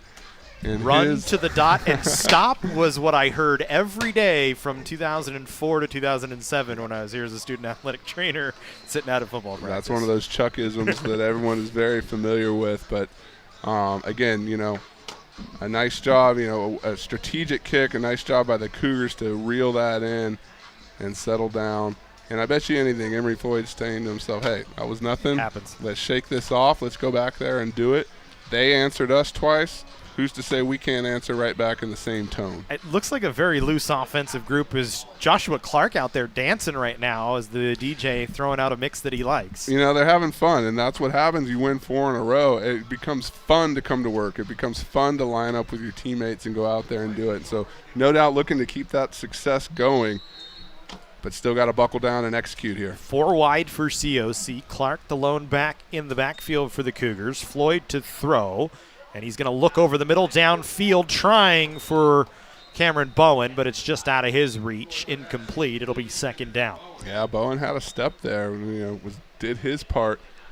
Floyd just unable to connect with him there. wouldn't be surprised if that's something they look to again because the opening was there. Do you like that the first play right after the interception is a throw again, trying to get him back into work? I do. Get his confidence back. Would have been ideal for a completion to just kind of get him back in sync. But I like the shot, and I like putting the ball back in his hands. They'll go second down. He'll throw this time a little bit shorter, caught by Rivera. Short of the first down by, we'll say, 2 yards, as he needed to get to the 40. They got to the 38, and 8-yard reception for Lyndon Rivera, who's been quiet so far today, just his second target and his second reception. And that's probably more the type of play you want, that short to intermediate route that gets him a big chunk for the first down, sets up a manageable third. And again, we talked about getting him that confidence, like, hey, okay, I found my guy. Where's the next one? Let's line up and do it again. So 3rd down and 2 here for COC. Clark stays as the back. 3 wide receivers out to the far side. Floyd will tuck it on a design quarterback draw across the 40 to the 45-yard line, brought down at the 46. Tackled that time by Darren Lewis Jr., and it's a first down for COC. And now Floyd got to be feeling good here. Picks up the first down. Offense out on the field. I heard a Cougar growl on the sidelines. That'll always get you pumped up a little bit. And three and some change here to go in this first half. So clock ticking at 3:08 right now. The Cougars with the ball on their own 46-yard line. They stay with that same set. They'll give to Clark on the handoff. He dives through the middle, across the midfield marker, across the 40, still on his feet, and then brought down. And a late flag near the 40-yard line. Well, I think I saw it when it happened. Chop block? It looked like a block in the back that the Hancock Bulldogs pleaded for and got the attention of the official. Coach Isenda not happy about that one. And I think the case is probably like you're going to listen to them tell you what the penalty is. So. Yeah, went against also Palau, I believe, is who they gave it to. Or it might have been Lyndon Rivera, actually. I think it was Rivera, 87, yeah. And that's the one I kind of saw from up here. So it takes away a first down on what was a nice run from Clark. It puts the ball at the 49-yard line of Allan Hancock and brings you, I believe, 1st and 5 here. So you get 5 yards on the play. You don't lose a down on it as well. But it takes away what would have been big yardage. Stops the clock, or moves the clock at 2:43. As Floyd again will give on a similar handoff to Clark, and he spins off another tackle, still fighting forward. Cougars trying to pull him ahead as Palau there trying to pull him forward, and it's enough for a COC first down to the 40 or to the 43-yard line. That is awesome. Number 77, Mousa Palau, just doing everything he can to take care of his ball carrier. That is an offensive lineman, ladies and gentlemen. Look at him right here. Oh, I love it. That's tremendous. That's a nice job. And shout out again to Joshua Clark showing a tremendous skill set here today. Free play for the Cougars. So they'll throw downfield, incomplete, but an offside flag right at the line of scrimmage, looking for Lyndon Rivera. I thought there was a timeout, but the officials had actually signaled a timeout, but I don't think there was actually one called. Well, we were too excited about the antics of our linemen out there. I'll take it. And that's one of the things that will get your team fired up, get your coaching staff fired up. Love to see that on film. And it's that togetherness of being a part of a team, and every inch counts, and I'm going to help you get that in. That was a battle between Palau and Salofi Leusi Olongi, trying to just see who could pull the other man forward. And Clark was the rope in that situation, but enough for a first down. We'll go first down at 5 after the offside play as Floyd stays in the backfield. 3 receivers out to the far side for COC. Floyd will keep it this time as it didn't really fool the Allan Hancock defense, and Trent Kimmel, the first man in on the tackle, and Lewis Jr. there as well. So it'll bring up second down and stay about 5 here for COC. Yeah, I mean, no doubt, Matt, this Bulldogs defense came to play today, taking a page out of the Cougars playbook a little bit, running around out there making plays, making it difficult on Emory Floyd. And they've been a good defense on the ground this year, have held opponents under 100 yards in back-to-back weeks rushing. They actually held Moorpark to negative 19 yards in their win over the Raiders, but the Cougars with 66 so far today, and they throw over the middle, and Rivera could never get to it. It was incomplete. Over there in coverage was Adarius Odom and Jatavius Franklin, as Floyd just zipped it by everybody. And now, Matt, a critical third down here, just because the point of the game, you don't want to give Allan Hancock another go-round here. Remember, the Bulldogs will get the ball out of half. Yep. So you definitely want to try and prolong this. No doubt get some points, but if nothing else, not give the ball back over to Allan Hancock. Give them another opportunity.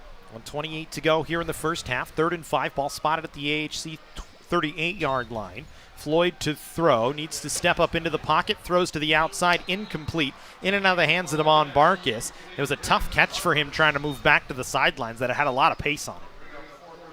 Yeah, that was a tough ball, but I think he would tell you maybe could have come up with that one, but that's the mind of a wide receiver out there. So Cougar's going to go for it here. And I think you're kind of in one of those spots where you have to. You could try and pin him deep, but 4th and 5, maybe you take a shot downfield. I think, if nothing else, you're ticking it down all the way to the end of this play clock, and then getting your play off, and maybe you can prolong it a little bit. As Floyd to throw here on 4th and 5. Looking, pass, caught over the middle. Donray Hall, and he's down inside the 20-yard line, down to the 15. The 16-yard line is where they'll spot him, and it's a first down for COC. And actually, they're going to spot him at the 15, so a good throw. Hall cutting through the middle that time. That's a nice job. Nice execution there. You're going to see Floyd just kind of wait for him.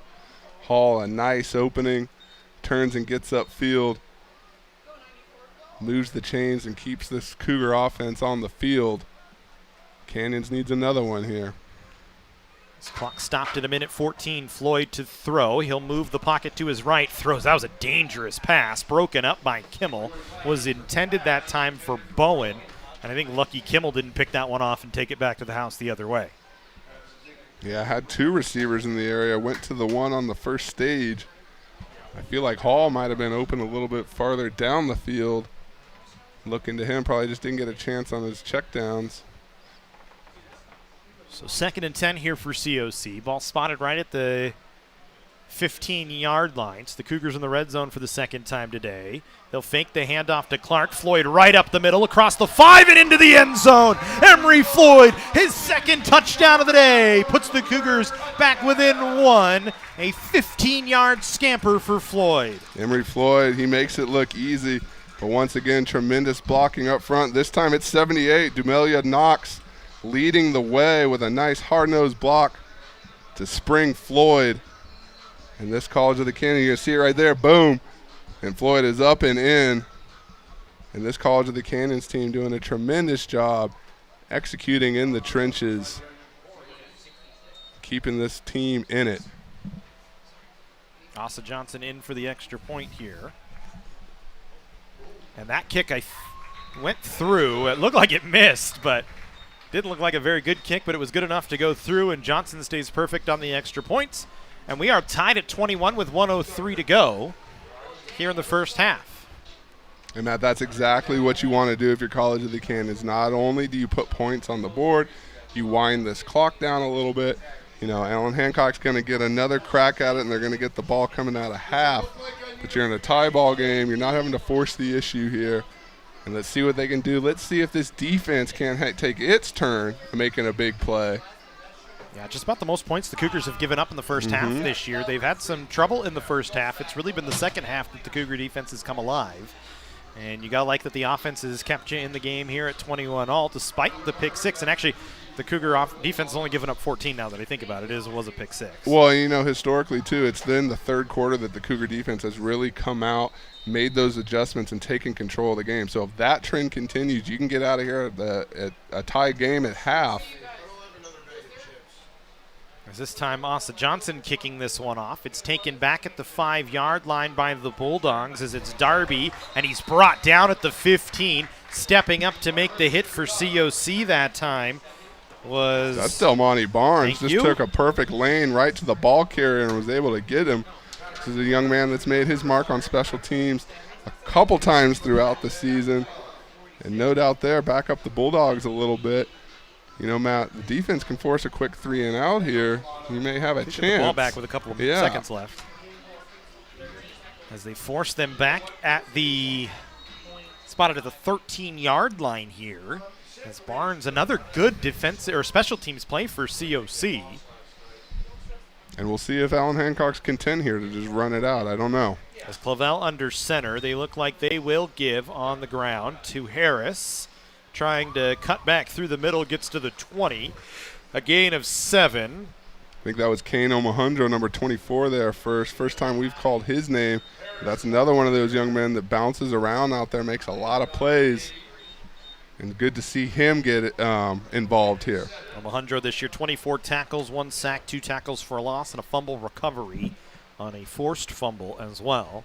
So he has certainly been a player for COC on the defensive side, but it's a quiet game today, just his first tackle, as they'll give again, this time to Busby, and he will fall forward for a first down, enough for a first down, so it'll stop the clock at 15 seconds for a moment here for Allan Hancock, and I would imagine they just walk it off here and take the 21-21 score into the halftime break, as they will get the clock down. The ball will wind here, and we will go to halftime here from Cougar Stadium. 15 all, or 21 all.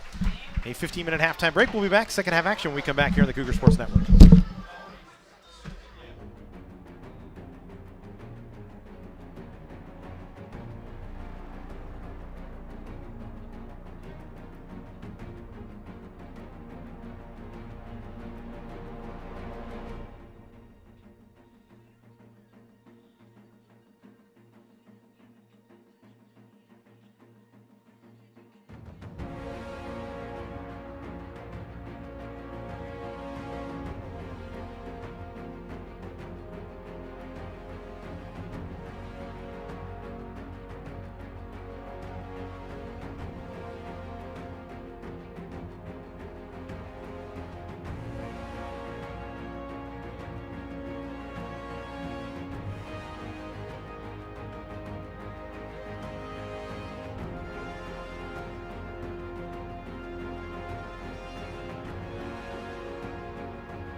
Welcome back into the Cougar Sports Network. Matt Robinson and Jesse Munoz here with you as we get ready to go for second half action. The Cougars and the Bulldogs tied at 21. Allan Hancock will get the ball here to start the second half. We'll look at some of the numbers here in the first half. Total yards on offense for both sides, up over 200, 248 yards on offense for COC, 218 yards on offense for Allan Hancock. For the Cougars, 167 of those yards through the air. They had 81 yards on the ground. For the Bulldogs, a net passing yardage of 62 and 156 yards on the ground. So it's been pretty tight in terms of the yardage gain. Both teams getting opportunities. The difference right now making the game tied at 21, the pick 6 from Allan Hancock, the turnover, the only turnover on COC in the ballgame so far. Yeah, and you look at Emory Floyd's numbers, had a little bit of a trouble getting into a rhythm, had the big time plays, had the big time runs. I think if you're the offensive unit here, you're looking for him to settle down, execute on some more of those shorter and intermediary routes and get things going.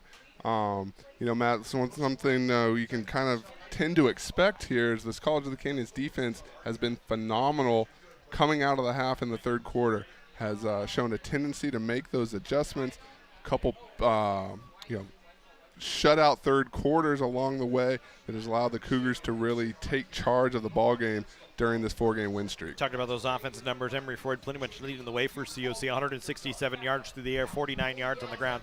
Joshua Clark, 80 yards on the ground in the air on 2 receptions, including a 77-yard touchdown. On the other side for Allan Hancock, Jackson Clavel's done a good job managing the football. Only 5 passes for 62 yards. I'm trying to get the stat sheet to flip back over for me here. And they've really run the ball with a number of bodies. Caden Harris, 98 yards on 6 attempts and a touchdown.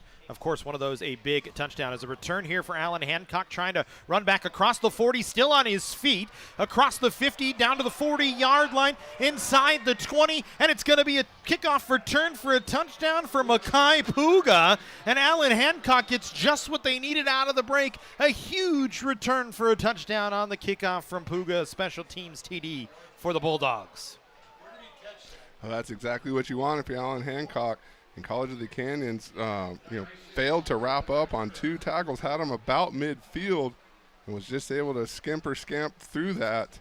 And that's a huge play in this game, Matt, taking the air right out of this crowd and reestablishing a lead for the Bulldogs. And so College of the Canyons now is going to have its work cut out for him here, especially if this is the tone set by Allan Hancock. Tremendous job coming out of the locker room, but they didn't go all the way up, but a tremendous job to start this second half. 96-yard kickoff return for a touchdown for Makai Puga, who has been their main return man this year and has certainly shown some explosiveness, averaging 25 yards per return, and that one a huge 196 yards. And the Bulldogs back out in front by 7, 28-21, with just 13 seconds off the second half game clock, as they will reset and kick the ball off once again. And it happened lightning quick, too. Matt, it's not just the points, it's the confidence that brings to your side, the momentum swing there. And now for College of the Canyons, hopefully they don't adjust their game plan too much. They stick to what they know and what's been working for them. But again, it just sets a different tone and a different situation to unfold here. Now you're playing from behind. Now the onus is on you to catch up. Now you really have to play mistake-free football. So again, we'll see what the Cougars are able to do here, but that's not the way you'd like to start. Puga certainly atoning for that muffed punt earlier in the first quarter that gave the Cougars the football, coming back with a touchdown return off the kickoff, as Allan Hancock will drive this one away here, as it's going to be Acosta kicking things off. As just like that, the Bulldogs back in the lead. Acosta drives this one back down to the 5-yard line, taken by Don Ray Hall. He'll bring it up the left hash, right through the middle. Got hit, still on his feet, dragging players forward across the 25. Got all the way out to the 28, maybe the 29-yard line. Decent return for Don Ray Hall. And the Cougars offense will come out onto the field once again, trailing by a touchdown. Yeah, I think, again, you just kind of trying to pick up where you intended to start here. Emory Floyd, I'm sure, has a game plan here. Coach Banks, Coach O have some things that they want to accomplish. And it's just a matter of going down, settling down, and executing plays. This offensive line has played tremendous today. We've seen some sparks from the skill players. Now let's put it all together. They'll send Clark in motion here. Floyd will give. Dunn counters back up the middle and fights forward for 3 yards. They'll spot him at the 32. After a start at the 29, it'll bring 2nd down and 7. And again, Dunn continues to run hard. And we talked about, again, number 9, Joshua Clark, has had a tremendous first half. And I'd like to see him get more involved here as we continue. As Donald stays the feature back. Clark, the wide man on the far side. Actually, scratch that. That's Williams on the far side here. As they'll throw here on 2nd down, run right up the middle on a screen pass to Dunn, and he picks up a yard, maybe 2. They spot him at the 34. It was a good job by Emory Floyd just to get rid of that before getting hit. Yeah, I mean, to hang in there long enough and then deliver the completion. Again, he's a tough kid, Matt. We've talked about it. Not afraid to run. Has definitely got some flick on his arm there. And, again, another big 3rd down. Got to execute this one. 3rd and 6 for the Cougars here. Spotted at their own 34-yard line. Their first possession of the second half, trailing by 7 after the kickoff return for a touchdown to open up here in the 3rd quarter. It's 10 on the play clock for Floyd. 5 wide for COC. Floyd looking left, throwing, pass caught. And it's Lyndon Rivera, enough for a 1st down to the 41-yard line, and then he's slammed down by a couple of Bulldogs. It was Pua and Franklin combining on the tackle, and that may be just enough to get the Cougars fired up a little bit on the offensive side. Yeah, Friday Night SmackDown was last night, and I saw a similar move there out there. Someone just got slammed to the turf, but that you said it right, Matt. That's the type of play that'll wake up your sideline and get this offensive line rearing to go once again. So 1st and 10 for COC as they move the chains up to the 41-yard line. Floyd to throw here on 1st down, looking to his right, throwing to the outside. Pass is caught on the outside by Williams. And Damani Williams with his 3rd catch of the ball game has about half the chains. It'll be 2nd down at about 5. Yeah, Damani Williams up the sideline. That's been a good combination there. And we'll see Floyd here moving things along, taking his time here. This ball spotted at the 46 here for COC. Jason Joseph was in on the tackle for Allan Hancock on the last play. Floyd to throw here. Now he's going to try and run it right up the middle as he gets hit and brought down around the head. Coming in to make the tackle on the second effort was Dalen Randall, the freshman out of Houston, Texas. And it'll be 3rd down, and we'll call it 9 here for COC. And I'll say it again, the Bulldogs playing very fundamentally strong, Matt. You don't see a lot of missed tackles. They wrap the guys up. They hold them up for their teammates to get there. I mean, really doing a nice job out there, kind of limiting this Cougars offense. So 3rd down and 9 here. Ball all the way back to the 42-yard line. The Cougars need to get to the plus 49 for a 1st down. Another 3rd and long for COC. Floyd to throw, stepping up in the pocket, looking downfield, throwing. That one bounced off the turf. Royal is hurt. He's grabbing his ankle immediately, and that's going to bring the athletic training staff out onto the field. That's going to give us a chance to take a timeout here, as it'll be 4th and 8 when we come back.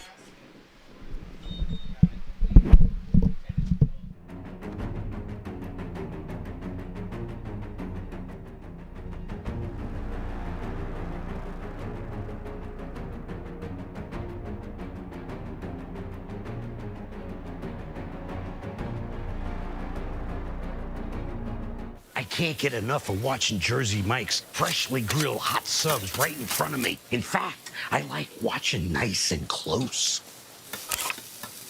Oh, yeah. The eyes just moved. It's just the steam from the grill. You're seeing things. Look at that sizzle. Did you hear that? Relax, it's just the grill. Yeah, it's just the grill. Woo! Grilled right in front of you. It's a Jersey Mike's thing. A sub above. Every time you order a hot sub from Jersey Mike's, it's grilled fresh right in front of you. The sizzling, the chopping, the spatula. That's why I bring this. I call it dinner and a show. Look at that sizzle. Number 17 for Danny. Oh, that's mine. Gotta go, Aaron. Grilled right in front of you. It's a Jersey Mike's thing. A sub above. So Travis Royal able to walk off under his own power for COC. Good sign to see there as he'll come off. And the Cougars will punt away on 4th and 8 as we come back in, trailing 28-21 here in the third quarter with 11:31 to go. As it'll be Tony Johnson to kick it away, standing at about his own 27-yard line. This one nearly blocked. It was tipped by the Bulldogs, taken back by Puga, and brought up across the 30. And he's pushed down at about the 30-yard line. I believe that's where we'll spot it here for Micaiah Puga. As Allan Hancock will take over, 1st and 10 from their own 30-yard line. You know, that's the second time Tony Johnson's been a little bit harassed there on his punt. So, again, the Bulldogs special teams unit getting that penetration, playing tremendous on defense and special teams so far, really forcing the issue for the Cougars.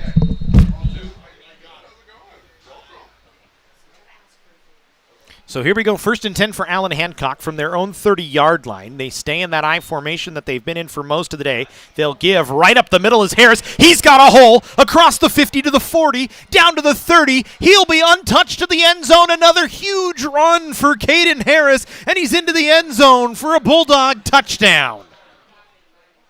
His second huge run of the day for Caden Harris as he runs right through the middle of the line of scrimmage. And Allan Hancock has the largest lead of the ballgame at 2 touchdowns, leading 34-21 for Harris, his second run of 70 yards or more today.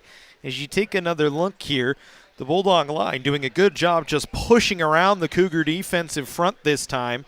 And Harris just takes off with a burst of speed.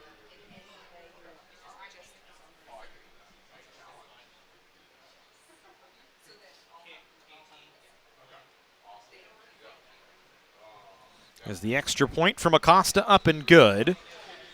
And so 35-21, Allan Hancock out in front after a 70-yard touchdown run from Caden Harris.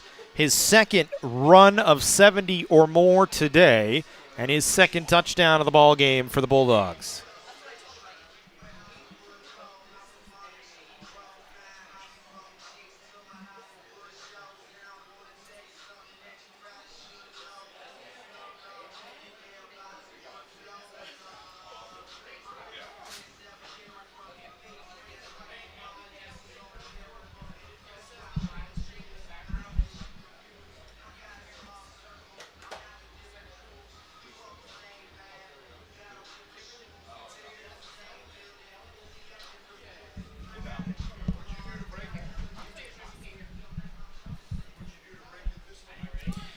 So just about the start you did not want to have here in the second half for COC, Jesse. A kickoff return for a touchdown, a 70-yard touchdown run from Caden Harris. And now the Cougars find themselves down by 2 scores as a short kickoff, this time dropped by Hall, and he picks it back up at the 27-yard line. And that's where Canyons will take over. So just about as awful of a start as you could ask for in the second half. Yeah, and here we were.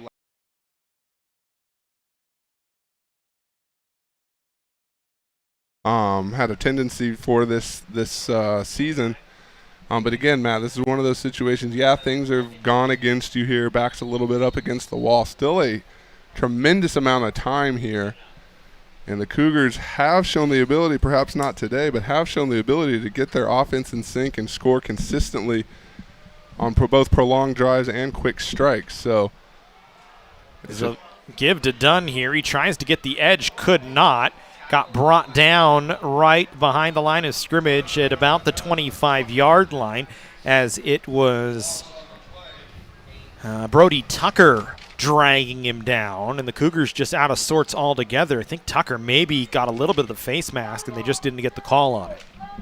Yeah, there's a couple guys there to meet him. Brody Tucker definitely the last one, kind of flung him down and out of bounds. But College of the Canyons, the time is now to get things going here and right the ship. They bring Joshua Clark into the backfield this time. We saw a couple of good runs from him earlier out of that position. As Floyd in the shotgun will take the snap. He'll give to Clark. He's got a burst of speed across the 30 to the 35. Still on his feet to the 40. Down the near sidelines and pushed out of bounds. But a huge run for Joshua Clark. And on the tackle to knock him out was Darren Lewis. And that young man is pumped up down there, and rightfully so. He is having a tremendous game, Matt. running the ball, catching the ball, and just showing just all-around toughness. Really like what I'm seeing out of Joshua Clark out of Palmdale Highland High School.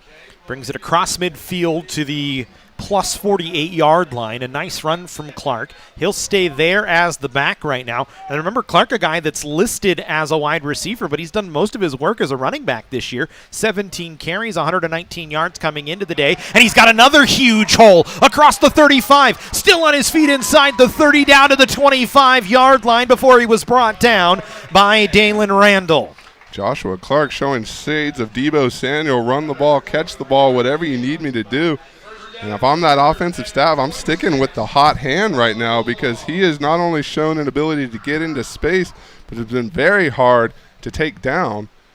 And this is a young man that has been the offense so far here in this third quarter. 1st and 10, ball at the 26-yard line of Allan Hancock after another huge chunk run from Joshua Clark. He lines up directly behind Emery Floyd. Floyd will keep this time, trying to get around the edge, gets away from Kimmel, has the corner, and then pushed out of bounds, and a late flag in the middle of the field, and it looks like it might go against Reynold Oti in the middle of the field as he had knocked down one of the offensive linemen for COC. I think he knocked down DeMelly Knox. Yeah, certainly being talked to, and maybe something a little extracurricular. We'll see if it shows up.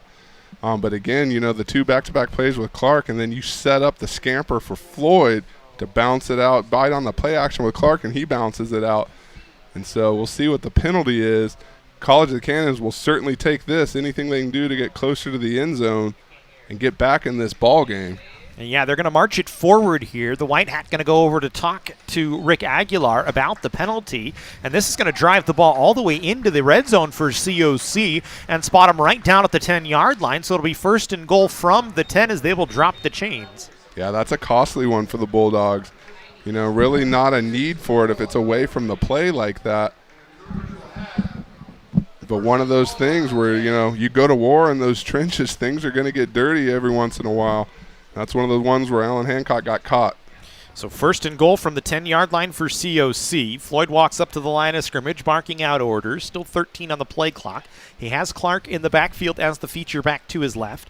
2 wide receivers bunched on the near side. Lincoln Rivera, the wide man. They'll send one in motion. They'll fake the handoff to Clark. Floyd looking for a couple of blocks. Bounces through the middle of the field and gets down to about the 6-yard line. Little 4-yard run. A tough 4 yards for Emery Floyd that time, but very patient again on the run. And once again, you kind of see the defense start to key on Clark, and then you use the misdirection with Floyd and go the other way. And we're inching up closer and closer here. And it's an important touchdown right now for COC if they can get it on 2nd down and 6, as you do trail by 2 scores and you have not had any momentum so far in the second half. Trying to build it here. They'll give to Clark. He's got a hole into the end zone. A rushing touchdown for Joshua Clark. A pretty easy one if that. And the Cougars are back within 8. Joshua Clark making it look easy peasy out there, gets into the end zone and does his job, and the Cougars are back in this ball game.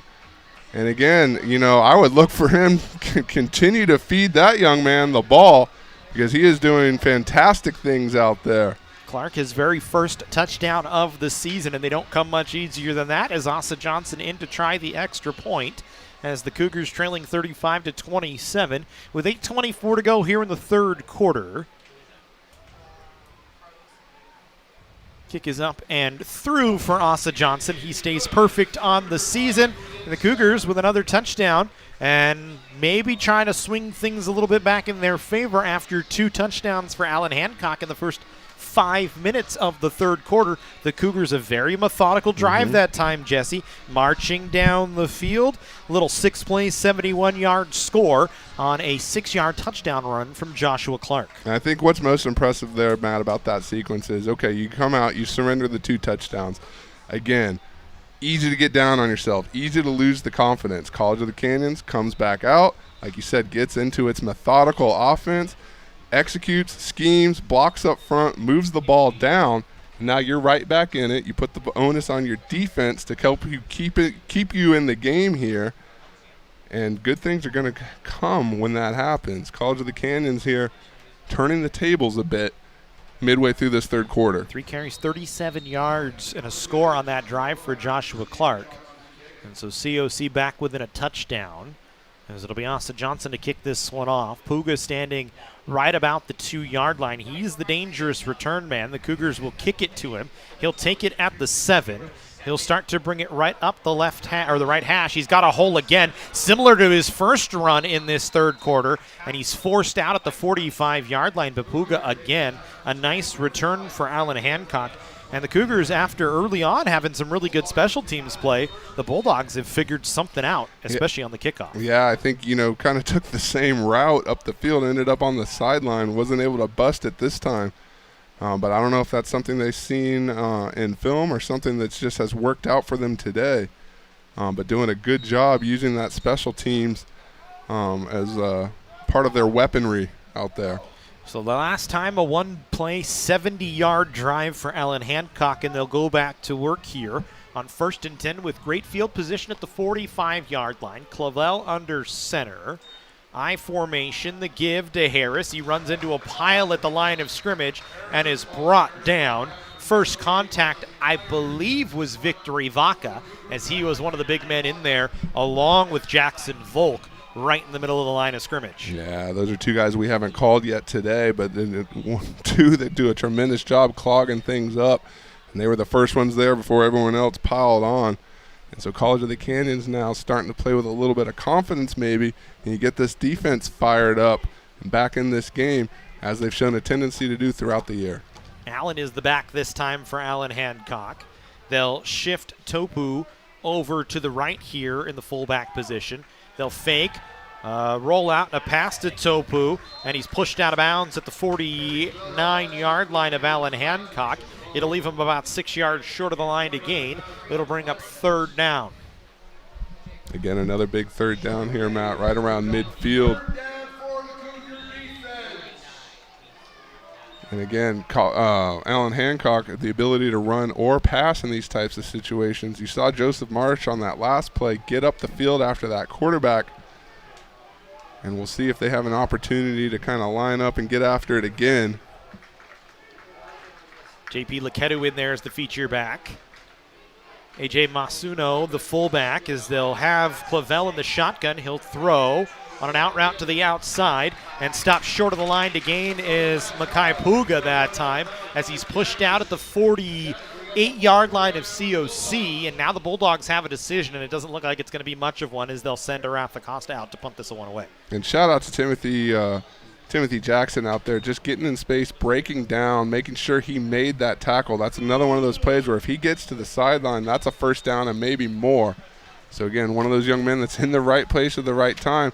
But not only that, you need to execute, and that's exactly what he did there. Acosta 8 punts inside the 20 so far this year. This will be his 4th punt of the ball game. As this one away, and it's towards the far sideline, takes an Allan Hancock bounce at the 20 and rolls out of bounds inside the 10 at the 7-yard line. A very good punt that time from Acosta on actually what was his 3rd punt of the ball game, and he downs it inside the 20.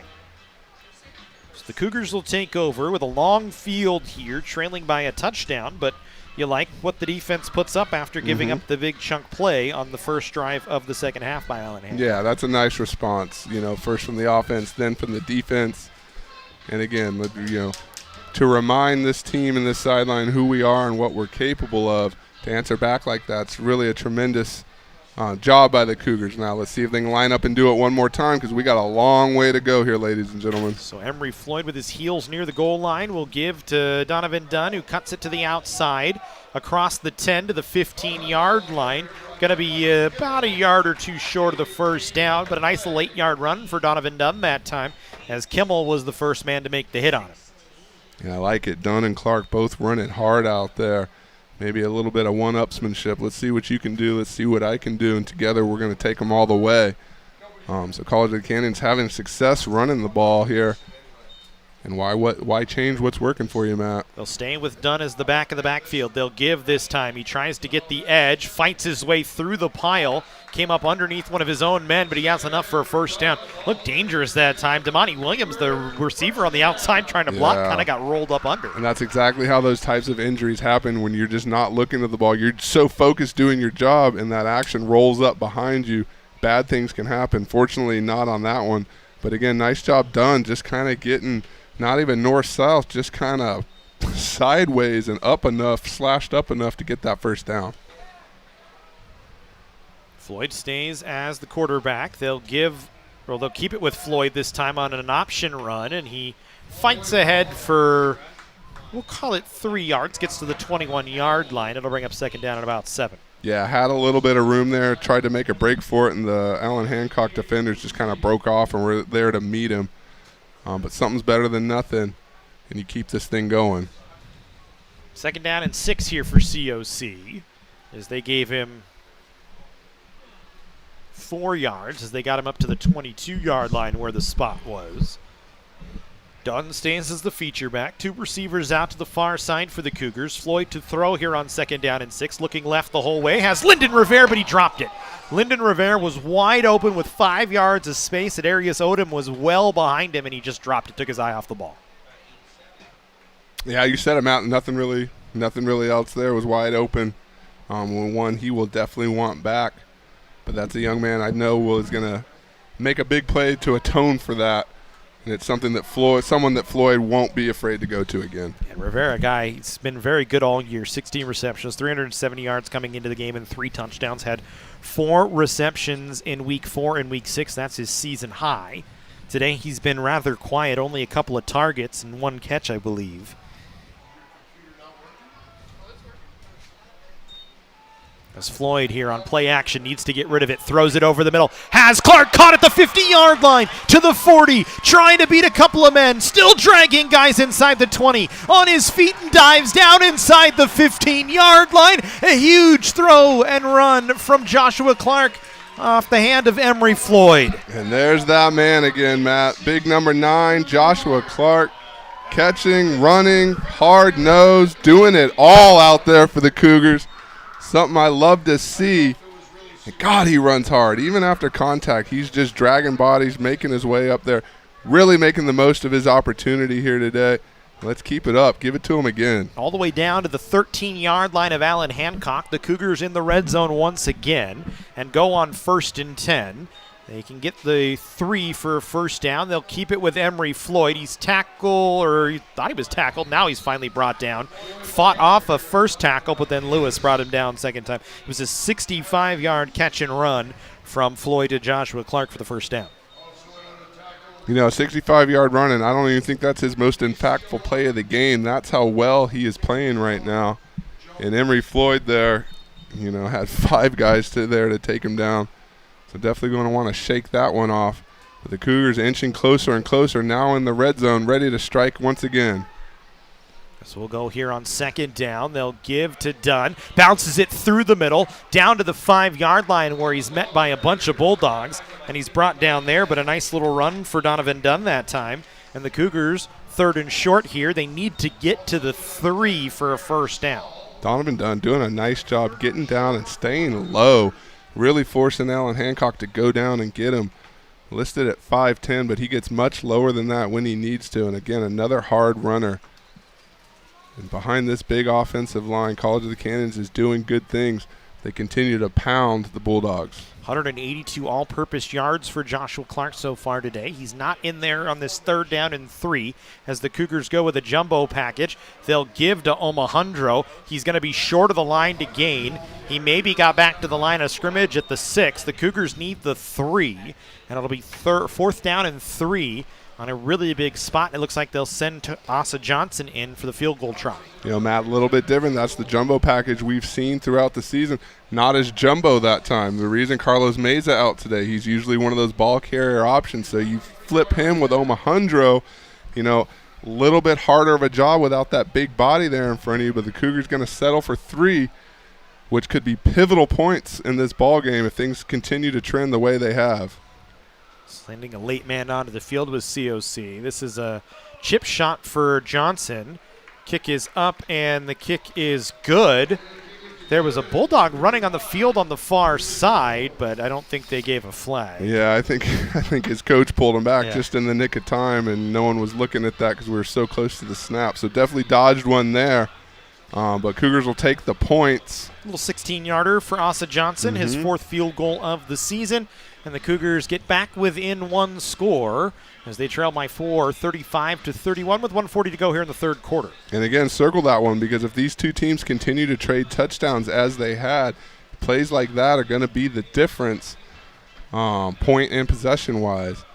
So College of the Canyons, this is back to what we had talked about, Matt, that 3rd quarter kind of trying to take control, get into things, and really seize control of the game.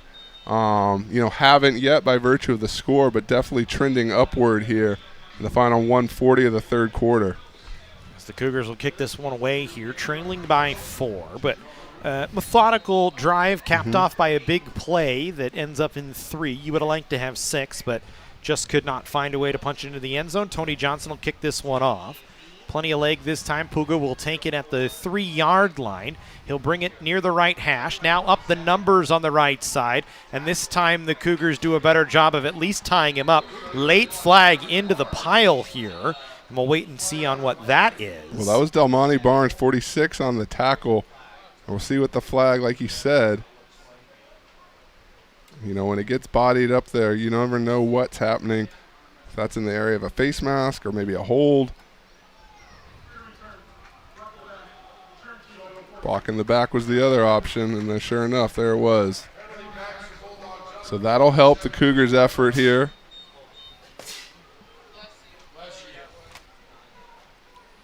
And so it'll back things up here for Allan Hancock. A block in the back. It'll push them back inside their own 20-yard line down at the 17.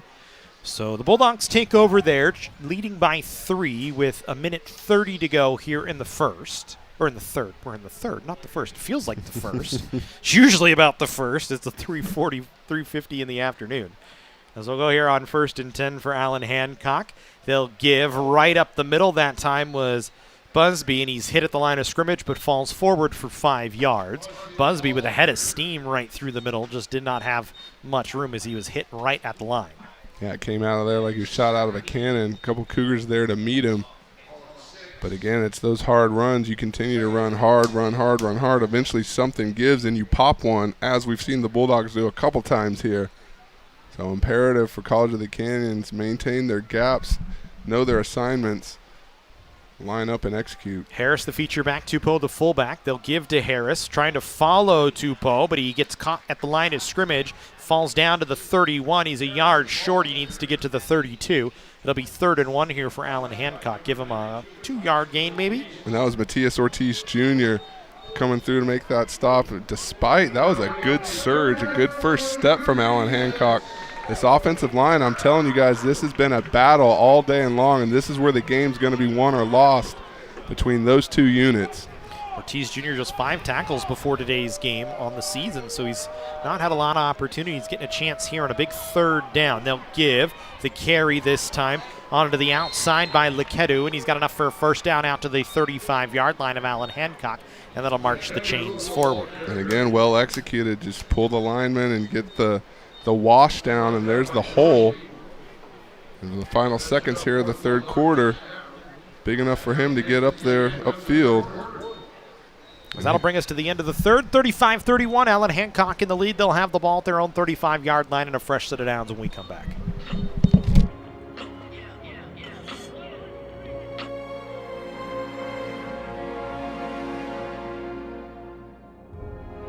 Every time you order a hot sub from Jersey Mike's, it's grilled fresh right in front of you. The sizzling, the chopping, the spatula. That's why I bring this. I call it dinner and a show. Look at that sizzle. Number 17 for Danny. Oh, that's mine. Gotta go, Aaron. Grilled right in front of you. It's a Jersey Mike's thing. A sub above. So we go to the 4th quarter here from Cougar Stadium. 35-31, Allan Hancock in the lead. The Bulldogs with a kickoff return for a touchdown and a 70-yard touchdown run in that 3rd quarter. The Cougars with a nice drive capped off by a 6-yard touchdown run for Joshua Clark, and then a field goal from Asa Johnson. Lots of scoring in that 3rd quarter as we go to the 4th here, Jesse, in a 4-point ball game. Yeah, this is going to be fun. It has been already. And an action-packed third quarter, and here we go again. So they'll give to the fullback this time, and he'll fight ahead for a 5-yard gain. That was Tupou again. Middleki Tupou, the freshman fullback out of Pago Pago, had 29 carries, 154 yards coming into the day, and he's been used a lot. Him and Masuno are very much in there in the mix as the fullbacks for Allan Hancock. Yeah, a lot of bodies out there, a lot of guys playing well for the Bulldogs. And you see that's indicative of the score there. They'll give to Harris. He gets the edge once again and pushed down of bounds, but after a first down, this time by Jarian Dorsey. Harris has that extra burst of speed once he gets the corner. Yes, he does, and we've seen it burn us a couple times. Dorsey, nice job out there flying around, limiting the damage. But again, I think if you're College of the Canyons, that offensive momentum you're established, you're trying to get out of here as quick as you can, get off the field, and don't get ground down again by this Bulldog offensive line. We'll sit it at the 47 of Allan Hancock. They'll go 1st and 10. Just to start the fourth quarter, if you're just joining us, it's been a fun one so far. Back and forward, the offense is showing off. Lots of big chunk plays from both sides. Another one here is a missed tackle, and enough for a first down on a run as Luketu, just bouncing off bodies, gets 10 yards, and the Bulldogs will move the chains as they're in plus territory. Again, just a perfect little counter. You pull the two linemen, kick, seal, and the back's up the field. We need to get you a telestrator. Yeah, I would. I'd be doing my own John Madden up here, circling things. No one can see what I'm pointing at. You're pointing at the screen to me. I like it. I get my own telestrator. Hopefully you guys caught what I was trying to point out. But once again, this has been a well-coached unit on both sides, offensive line, and it's plays like that show. So 1st and 10 once again for Allan Hancock, spotted at the COC 46-yard line or 44-yard line. Scratch that, as it's a little 5-yard gain once again for the Bulldogs. And Matt, this is where it gets dangerous for College of the Canyons. Allan Hancock content to grind this out 3, 4, 5 yards at a time. See the injured player down there. Looks like maybe just a cramp. I think it's Victor Vaca down on the field. He's made a couple of plays through the middle, so the athletic training staff, Eric Butrago, out there to check on him right now. We saw Sarah Ursum out there earlier. Our great athletic trainers here at College of the Canyons, we just want to say thank you to them. They do such a phenomenal job of taking care of our athletes each and every day. So I want to say thank you to them, as they're both going to be trotting out there to try and take care of Victor Vaca, and that'll get us a chance to step aside for a few moments to catch our breath. Here in a 4-point ball game, 35-31.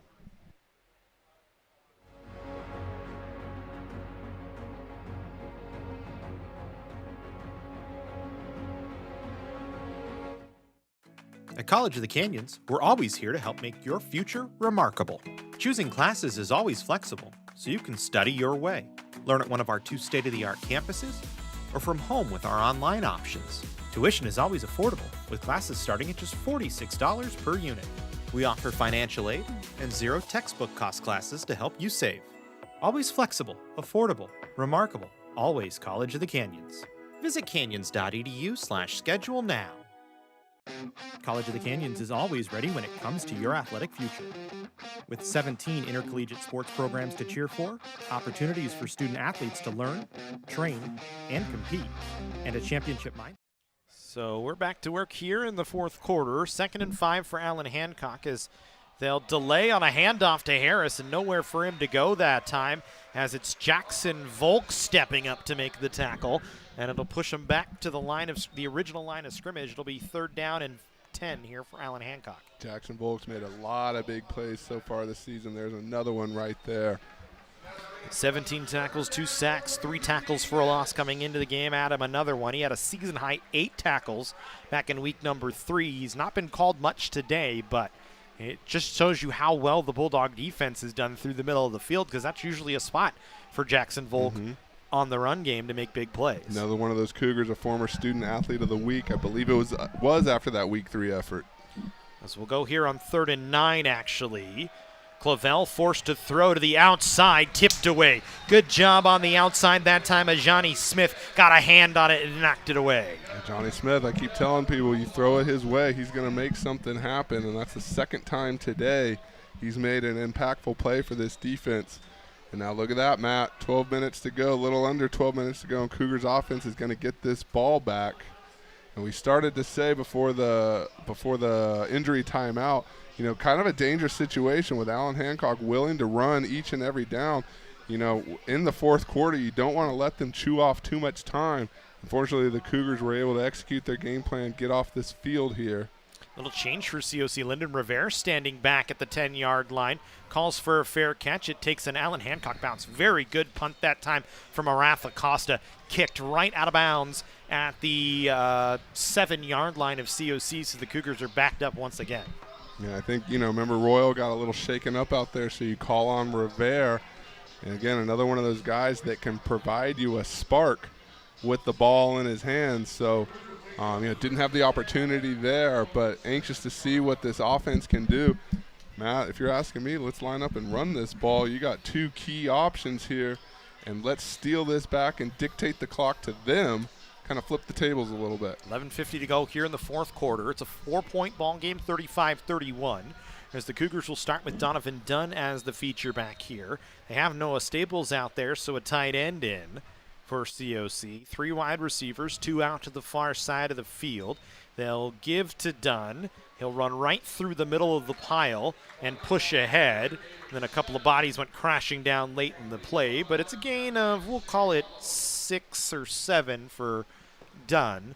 As again, just hard yards earned by Donovan Dunn. And that's a tremendous play call on first down. And, you know, to be able to execute that and get away from the end zone, get yourself a little bit of space out there. Manageable second down here. Give it to him again. Ball spotted at the 14-yard line.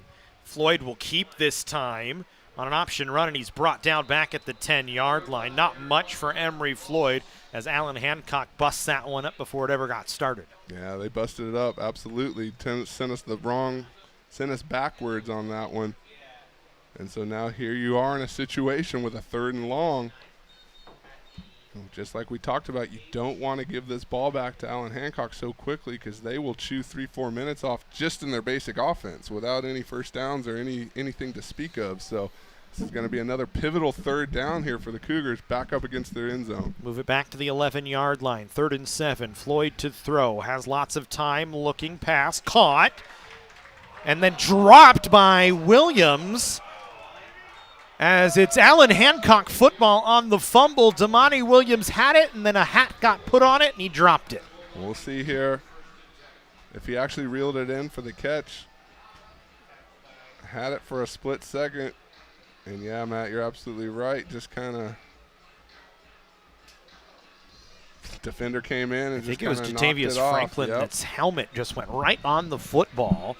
So the Bulldogs get a takeaway on a fumble from COC on what was a first down completion.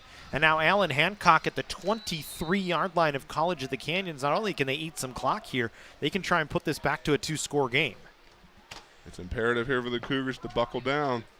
As Clavel will give directly to Harris. He's hit behind the line, still fights ahead, still battling for yards, gets all the way inside the 20 to the 16-yard line, just shy of a first down on a 6-yard carry from the 23. That's a hard run because Joseph Marsh hit him first about 6 yards back, and he still matriculated up that far.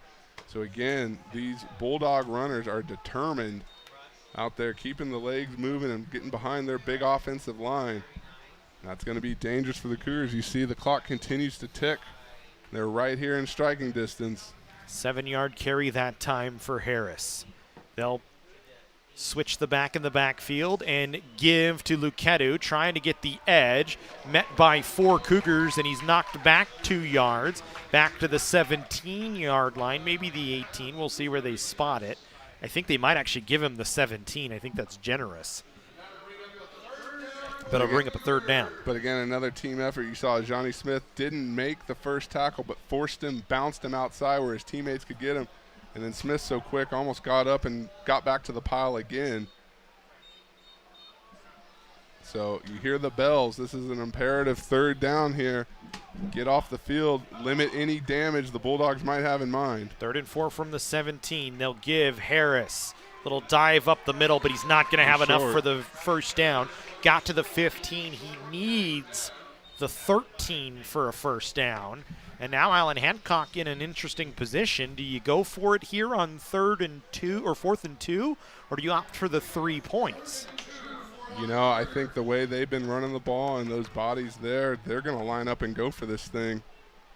I would be surprised if they kick the field goal. They brought Jackson Clavel all the way over to the sidelines. Acosta has not been bad from field goal range this year, 4 of 6, and they're going to go for it here. I just think on the road and you've got this momentum, you're going to try and dictate things here to the Cougars. They leave Harris in there as the feature back. They'll give. He runs the edge, has room. He's going to get towards the end zone, and a touchdown for Caden Harris. Not much that he had to do to get there. Good blocking on the outside, a great play call, and Allan Hancock with a two-score lead once again.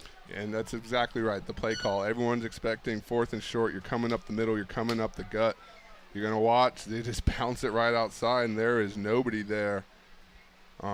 Joey Garza out on the lead block that time. I mean, he almost walks in untouched, if not for that last effort at the goal line. But Allan Hancock re-seizes control here, and the Cougars continue to face an uphill battle with 8 and some change left here in the ballgame. And that's really what you need to do on the turnovers is make the other team pay, and Allan Hancock does just that. 7 points on the board, an 11-point lead, 42-21, 8:17 to go here in the 4th quarter. And now it's get busy time if you're COC. Got to find a quick strike. You know, and not only that, you need to control the ball the rest of the way because Allan Hancock will get this and just chew it up. So, yes, you need the points, but you need to maintain the possession. You know, it sounds like, oh, yeah, okay, no doubt. But even a quick score here I don't necessarily like as much as drive it down the field, dictate, tire them out, and then try and get the quick stop. But like we said, Matt, a long way to go, and Allan Hancock is not going to make it easy for either side of this Cougars team. As credit the Bulldogs here. Rick Aguilar, the first season head coach, they've come out with a good game plan, stuck to their guns, run the football really well, and have just made the Cougar defense pay on the ground. And you can tell Matt playing with confidence. I mean, came into this ball game, took a punch and answered right back. Fair catch called for right at the 25-yard line by COC.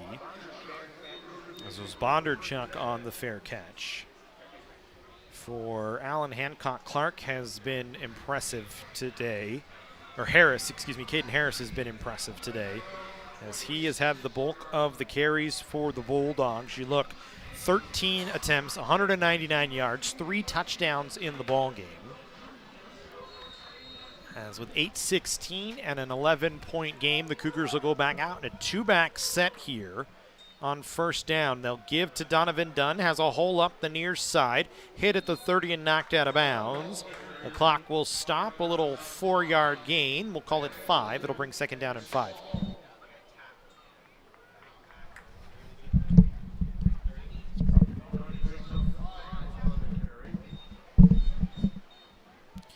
So second down and 5 here for COC. Ball at the 31-yard line of the Cougars. Clock is back in motion at 7:55. Clark in motion on the play. They'll fake the handoff to Dunn. Throwing was Floyd, and it's incomplete. Lucky it wasn't intercepted. Intended that time for Bowen. Floyd was hit right as he threw the football, and it just went over everybody's head, incomplete.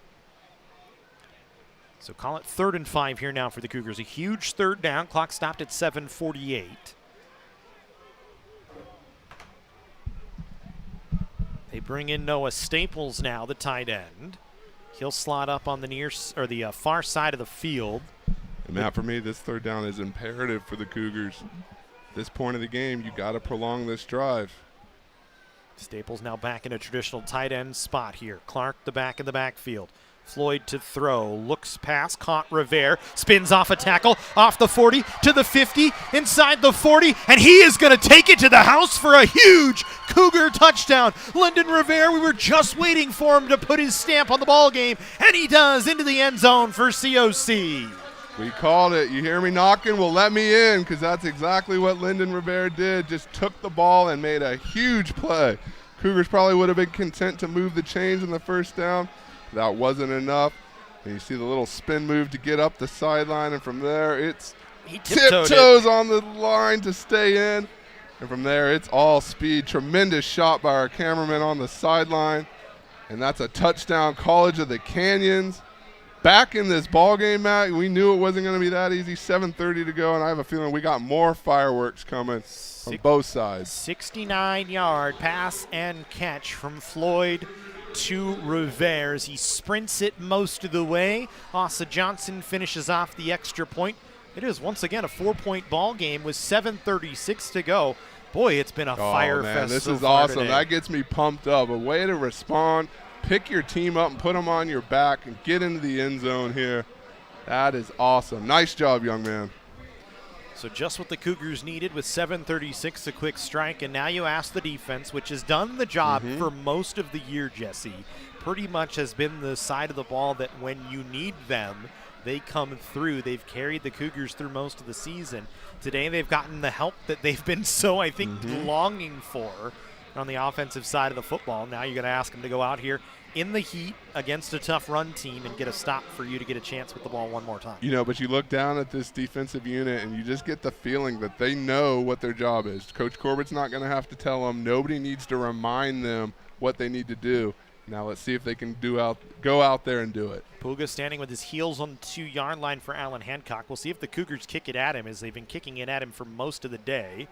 Johnson kicks this one, and I think it's going to go out of bounds at the 2-yard line. So Allan Hancock going to get solid field position, because that was Tony Johnson on the kickoff this time. And so that'll march the ball well up. I mean, Puga's been returning it to about there for most of the day anyway, so the Bulldogs with decent field position. Yeah, you're okay with that. You know, you bring your defense out there. They're ready to go to work, strolling out onto the field. And it's one of those things, hey, yeah, it goes out of bounds, but at least you limit the opportunity for them to bust a big play. You know, College of the Canyons can line up in anywhere on the field and, you know, line up and do its job. It's when the things get away from you and you got to. I think they're going to make Tony Johnson kick this one again. And why wouldn't you if you're Rick Aguilar and say, no, we want our return team out on the field? Little strategery there. We'll take it again, let our guy get a crack at it. Like I just finished saying, College of the Canyons was content with that penalty. You know, you trade the penalty for the opportunity, to limit the opportunity, so to speak.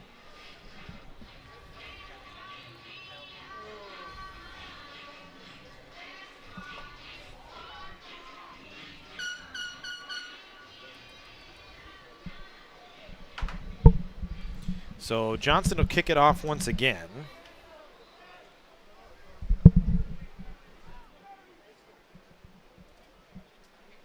So lining up to be an exciting final 7:36 here at Cougar Stadium. A rare afternoon contest. Used to being under the lights here at Cougar Stadium.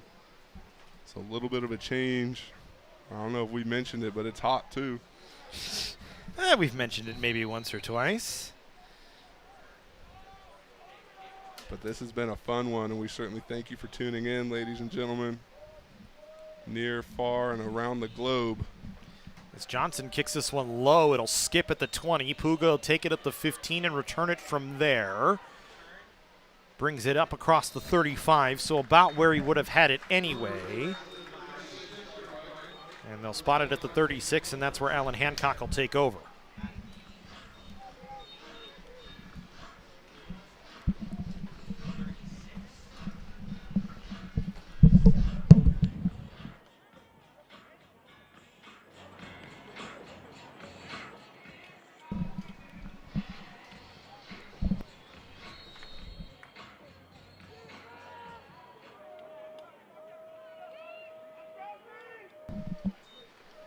As we'll go here on first down for Allan Hancock.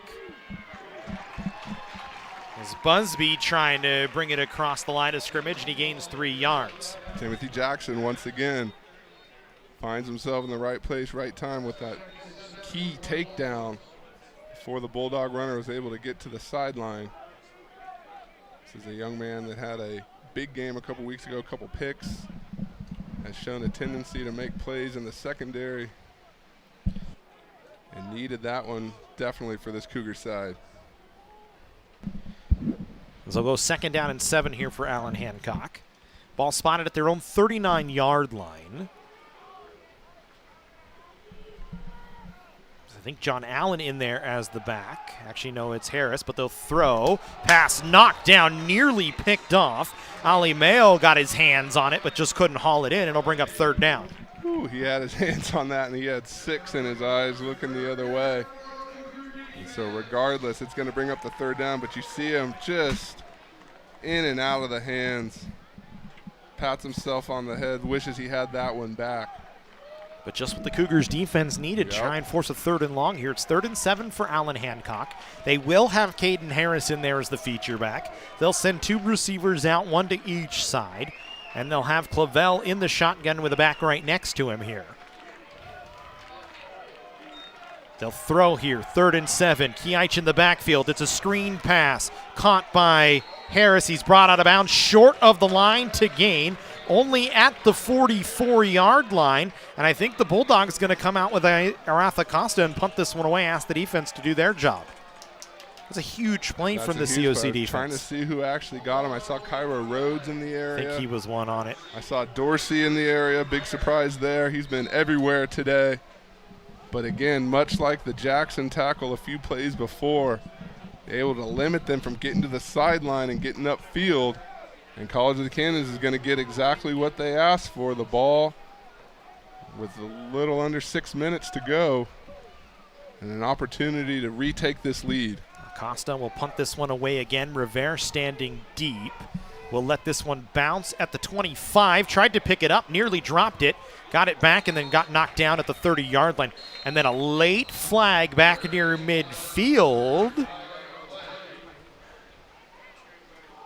2 players were wrapped up together. I'm not sure who the penalty is going to be on. I saw Jerry and Dorsey, one of the guys in there.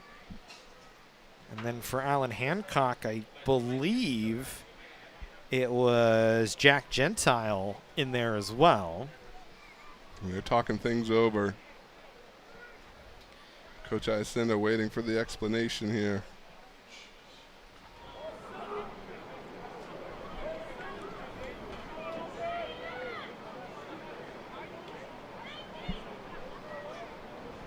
Personal foul. And it goes against Dorsey, I believe. 15 yards. And so what was decent field position will back the Cougars up inside their own 20, back to the 15-yard line. And now a long field for COC here with 5:59 to go, trailing by 4, so you need a touchdown to try and regain the lead, as the field position battle right now in favor of Allan Hancock. But still plenty of time on the clock here if you're COC. Long field, but a lot of space to work and a lot of options for your offense. So, again, it's just a matter of coming in here, playing mistake-free football the rest of this way, doing what they've already shown the ability to do throughout this second half, so and putting some more points on the board. Give to Clark right up the middle. Takes some hits, but comes down with a 5-yard gain. Maybe 6 will put him out at the 22, so call it 7. So a nice 7-yard run right up the middle from Joshua Clark, who's shown it all so far today. He's been fantastic, and that's exactly what you need. Similar to the last drive, you get a quick 7 or 8 on first down. Makes everything from there so much more manageable. 2nd and 3 at the 22. Again to Clark. He's got the first down and more up to the 35 or the 30-yard line as he fights forward. Clark has done it all today for COC. He's up over 200 all-purpose yards, 145 through the air. He's got 44 on the ground, and I think that'll tick up to he's just about 200 all-purpose yards, actually. I think he's just shy of it with 5 yards here. Yeah, I think he ate his Wheaties this morning because he is doing everything. And I wonder if it's one of those things, you know, we talked about with Malik Brooks out. You come into this ballgame knowing you're going to have the opportunity and you're keyed and ready to go. He has certainly made the most of it. They'll give to Dunn. He's going to try and get the edge. Now bounces it back inside. Gets back to the line of scrimmage, and that is it.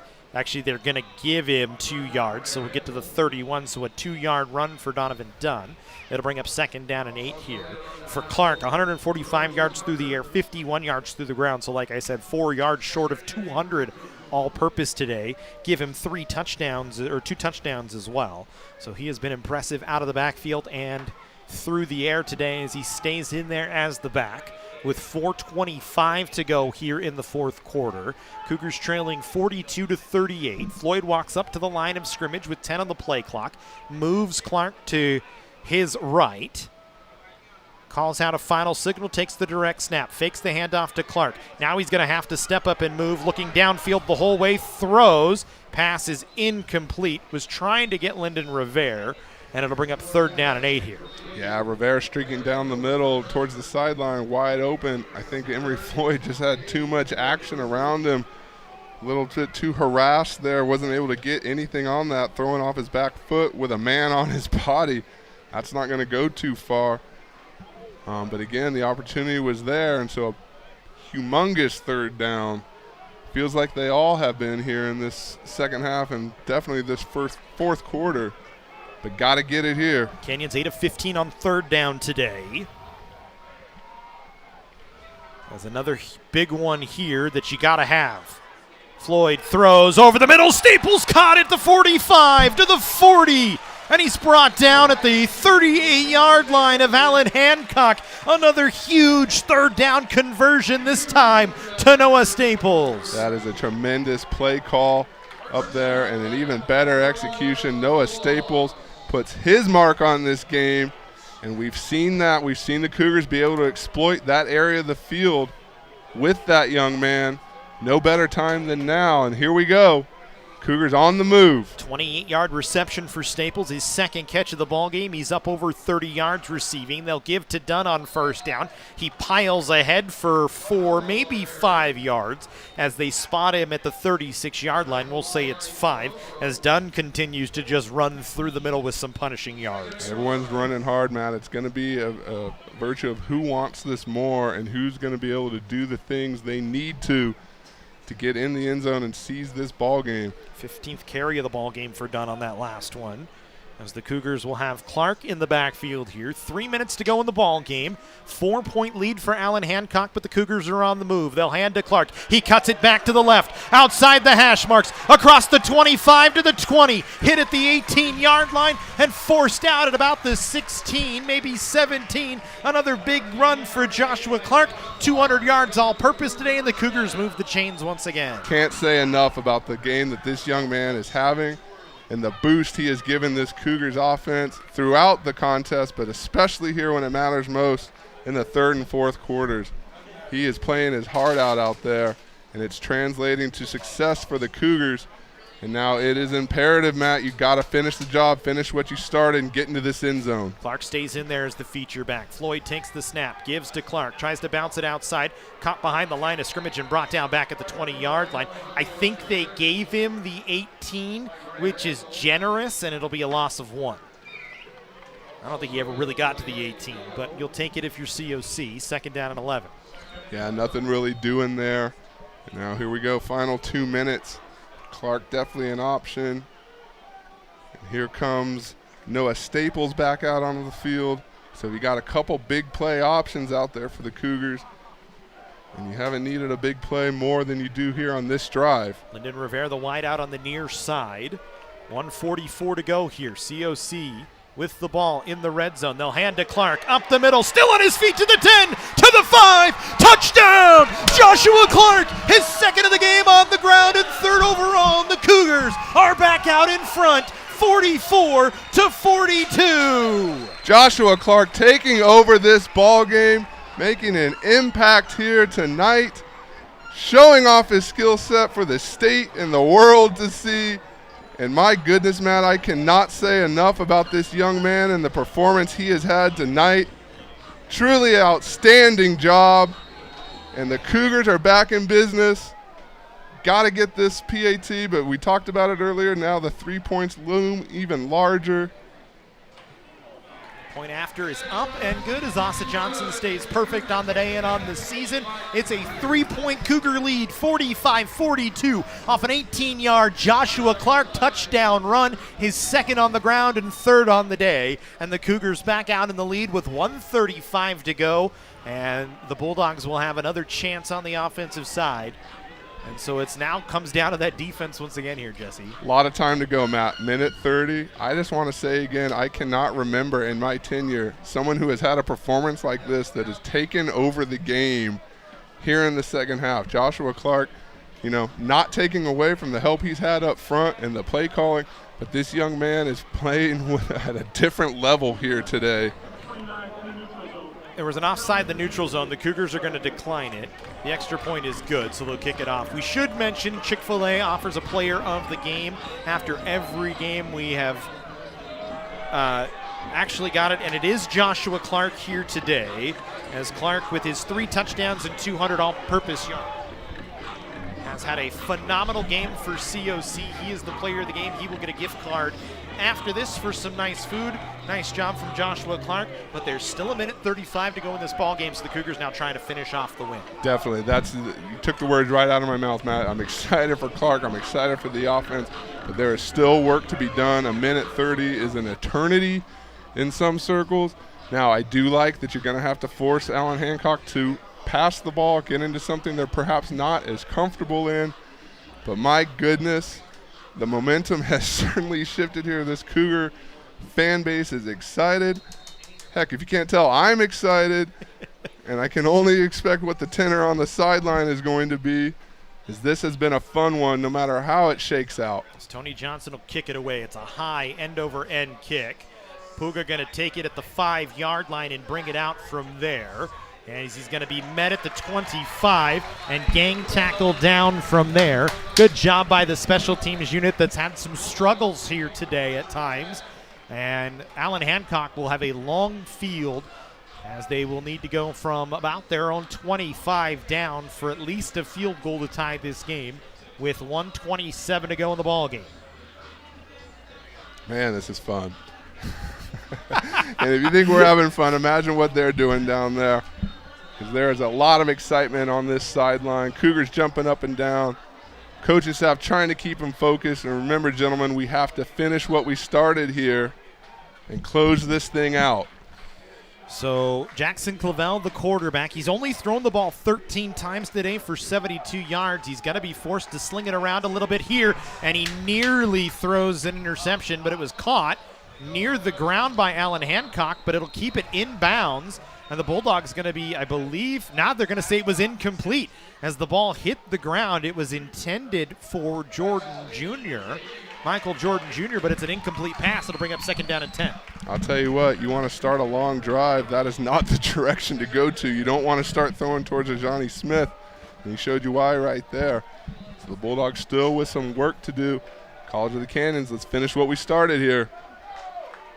So they'll go here on 2nd and 10. 4 wide receivers for Allan Hancock. Clavel drops the snap, throws, incomplete, out of bounds. As they say, Darby was not able to haul it in. His heels were on the line of scrimmage as he came down. And now it's 3rd and 10 with 1:15 in 4-down territory for Allan Hancock here. Let's get those bells going. This is the 3rd down we need. Get off the field and let's end this thing. You can hear the excitement on the sidelines. College of the Canyons looking for its 5th in a row. Got to close things out here. Clavel takes the snap, looking downfield, has a man, caught at the 40-yard line, inside the 30 to the 20, 10, and a touchdown for Allan Hancock. Collins Petaway on a huge 3rd down takes it to the house from the 24 in, and the Bulldogs back out in front by 3, 48-45 with 1:04 to go. My goodness, Matt. Fireworks after fireworks, and another huge play from the Bulldogs. Wow. Nice job, nice execution. The Cougars are still going to have about a minute or so on the clock. As it looked like just a little bit of a skinny post from Petaway down the sidelines, really. He didn't even really cut inside very much, but was able to make the catch and take it to the house. The extra point is up and good as Acosta stays perfect. I said it before, minute 30, minute 40 is an eternity. Minute 4, same results can be achieved. And now College of the Canyons, we should have known it wasn't going to end that easily the way this ball game has gone throughout. And hats off to Allan Hancock. There is simply no quit in this team.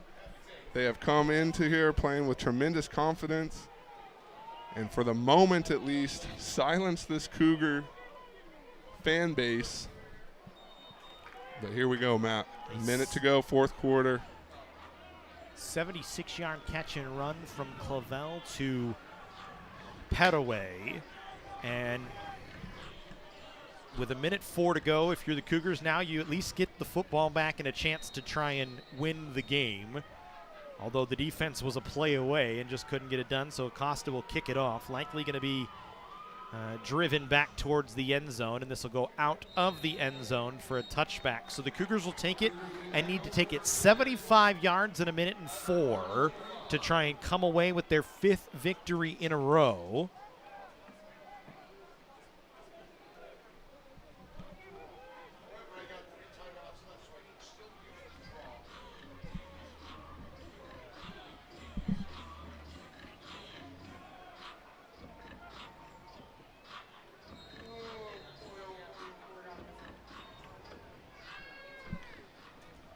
So with 1:04 left, Emery Floyd and the offense back out onto the field. We'll keep an eye on Joshua Clark. The Cougars look like they're going to go 5 wide.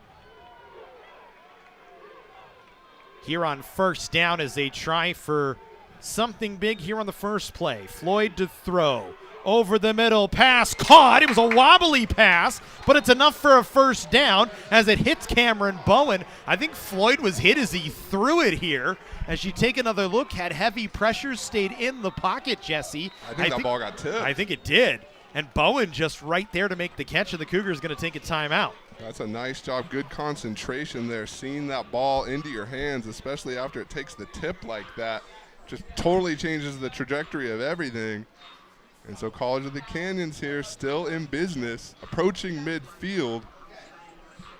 Yeah, you get it all the way out to the 41-yard line on one play. As the Cougars talking about it here with 2 timeouts left, 58 seconds to go. That gets you a huge chunk on the first play of the drive on a ball that, quite frankly, probably should have been caught. Incomplete. Yeah. Or, and that's when bad things happen. The tips then lead to interceptions, and then you're completely out of business. So instead, College of the Canyons still with some fight. Know their job, know what needs to be done. Coach Iacinda rallying his guys, sending them back out there to work. This offensive line is going out there with the mindset that this is our game to win, and let's do it. And if you're Allan Hancock, you are right in this thing with that same mindset. And so, again, I said it a little bit, it's going to be a matter of who wants it the most. And here we go. Cougars stay 5 wide. Floyd takes the snap. 4-man rush, under pressure, needs to get rid of the football, still running, throws, pass, caught by Bowen at the 49-yard line. Actually scratched that. It was who else? Joshua Clark. It's a couple of yards short of a first down. He got knocked out of bounds as well, so the clock stops at 49 seconds. Couldn't have asked for anything better in that situation. Clark shows up again. And here's, how about Floyd here? 4 guys coming at him. It's a heck of a catch from Clark. And just makes it work. They'll put Clark in the backfield this time on second down. They'll give to Clark. He nearly went down, stays on his feet, still fighting for yards, and that's going to force Ted Iacinda to take a timeout. And it's going to bring up third down, and we'll call it 3 from the 48-yard line, as it's a loss of 1 for Joshua Clark.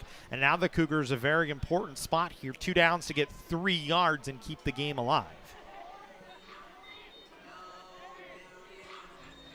Yeah, this is one where you're just going to come over and talk about it here. A lot of time here to go.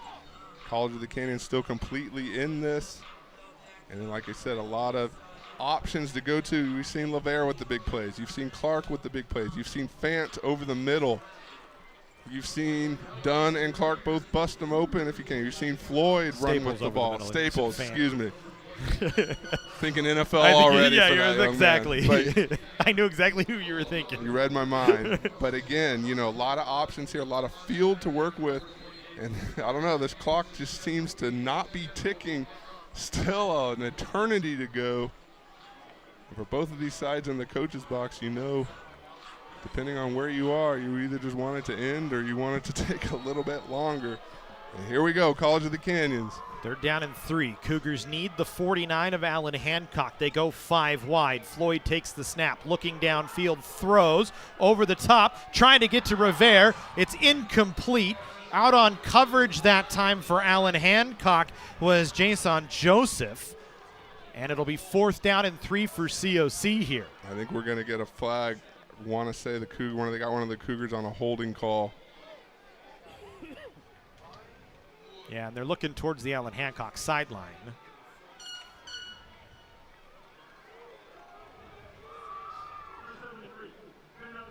It goes against Linus Lindbergh. It's a 10-yard penalty, so it'll keep it 3rd down. It'll make it 3rd and 13 and give the Cougars another play here. And you see right there, he's just doing everything he can to make sure Floyd has an opportunity to get that ball off.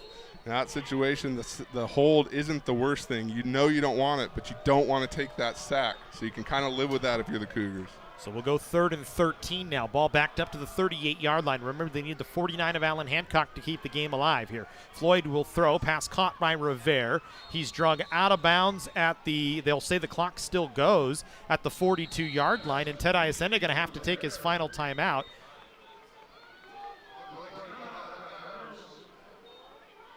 And Ted Iacenda was unhappy with the official signal that time. So the Cougars use their final timeout with 29 seconds to go in a 49-45 ball game. And they have 4th down, and they need 7 yards to keep the game alive, and they need quick 7 yards and then get up to the line of scrimmage and spike it. So this is a ball game right here, Jesse. Yes, it is. This is your gotta-have-it play. In fact, you're probably calling 2 gotta-have-it plays in this huddle and go out there knowing that you're going to have to get up quickly and do it again. I feel like you want one to hit the chains and then one for a shot, depending on how much time you have left on the clock. But imperative first that you get these first 8-9 yards. And here it goes. Now, we talked about time. There's an eternity left. Not so much now. Those 15 seconds mean everything. So a huge spot here on a 4th and 9. Ball spotted at the 42. The Cougars need the plus 49 to keep the game alive, and it's got to be a quick play here from COC. It's just 29 seconds left in the ball game. So you got to get quick yardage, get up to the line, try and get the play going once again. If you can manage this 4th down, the Cougars are 0 for 2 on 4th down this season. They have not attempted they have attempted one today and completed it. So make it 1 for 3 on 4th down as Floyd to throw, backing up, fires it downfield. It's incomplete at the 30-yard line. That is the ball game for Allan Hancock. With 23 seconds, they can kneel on it and take away a victory here on the road, get themselves to 3-1. The Cougars will fall to 3-1 and snap a 4-game winning streak in the process. Hats off to the Bulldogs. They came in here and did their job, accomplished their mission. And if you're College of the Canyons, it was a hard-fought game. And really, Matt, they talk about a game of inches, a game of little things become big things, and you really boil it down to just a couple plays. None more important than the big touchdown there at the end for the Bulldogs. Yeah, you got to figure the Bulldogs with a kick return for a touchdown, an interception for a touchdown, a couple of huge chunk plays for touchdowns on the offensive side. They'll kneel on it. A huge victory for Jackson Clavel, the quarterback, as the Bulldogs come away with their 4th victory of the year. They get to 4-3 on the season. For the Cougars, they fall to 4-3. They're now tied in the National Division Northern League at 3-1 with a couple of weeks left to go. The Bulldogs take it 49-45 over COC here from Cougar Field. We thank you for joining us all here. We hope you have a good one, everybody, and we will see you next week for more action here on the Cougar Sports Network.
Jersey Mike's, they freshly slice your sub right in front of you, which takes some training.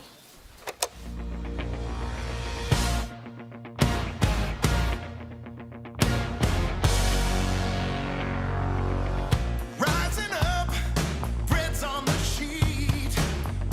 Did my time, took out my toppings.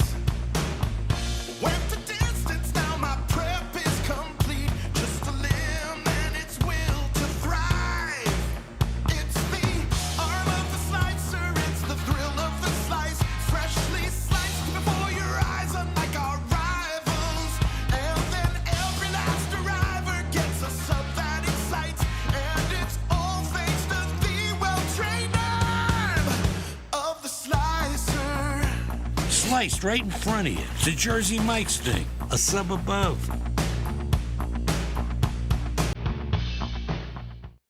College of the Canyons is always ready when it comes to your athletic future. With 17 intercollegiate sports programs to cheer for, opportunities for student athletes to learn, train, and compete, and a championship mindset that has produced state and national titles, College of the Canyons and the Cougars athletics programs offer a great college experience. Take control of your athletic future at College of the Canyons. Visit canyons.edu/schedule and cocathletics.com now.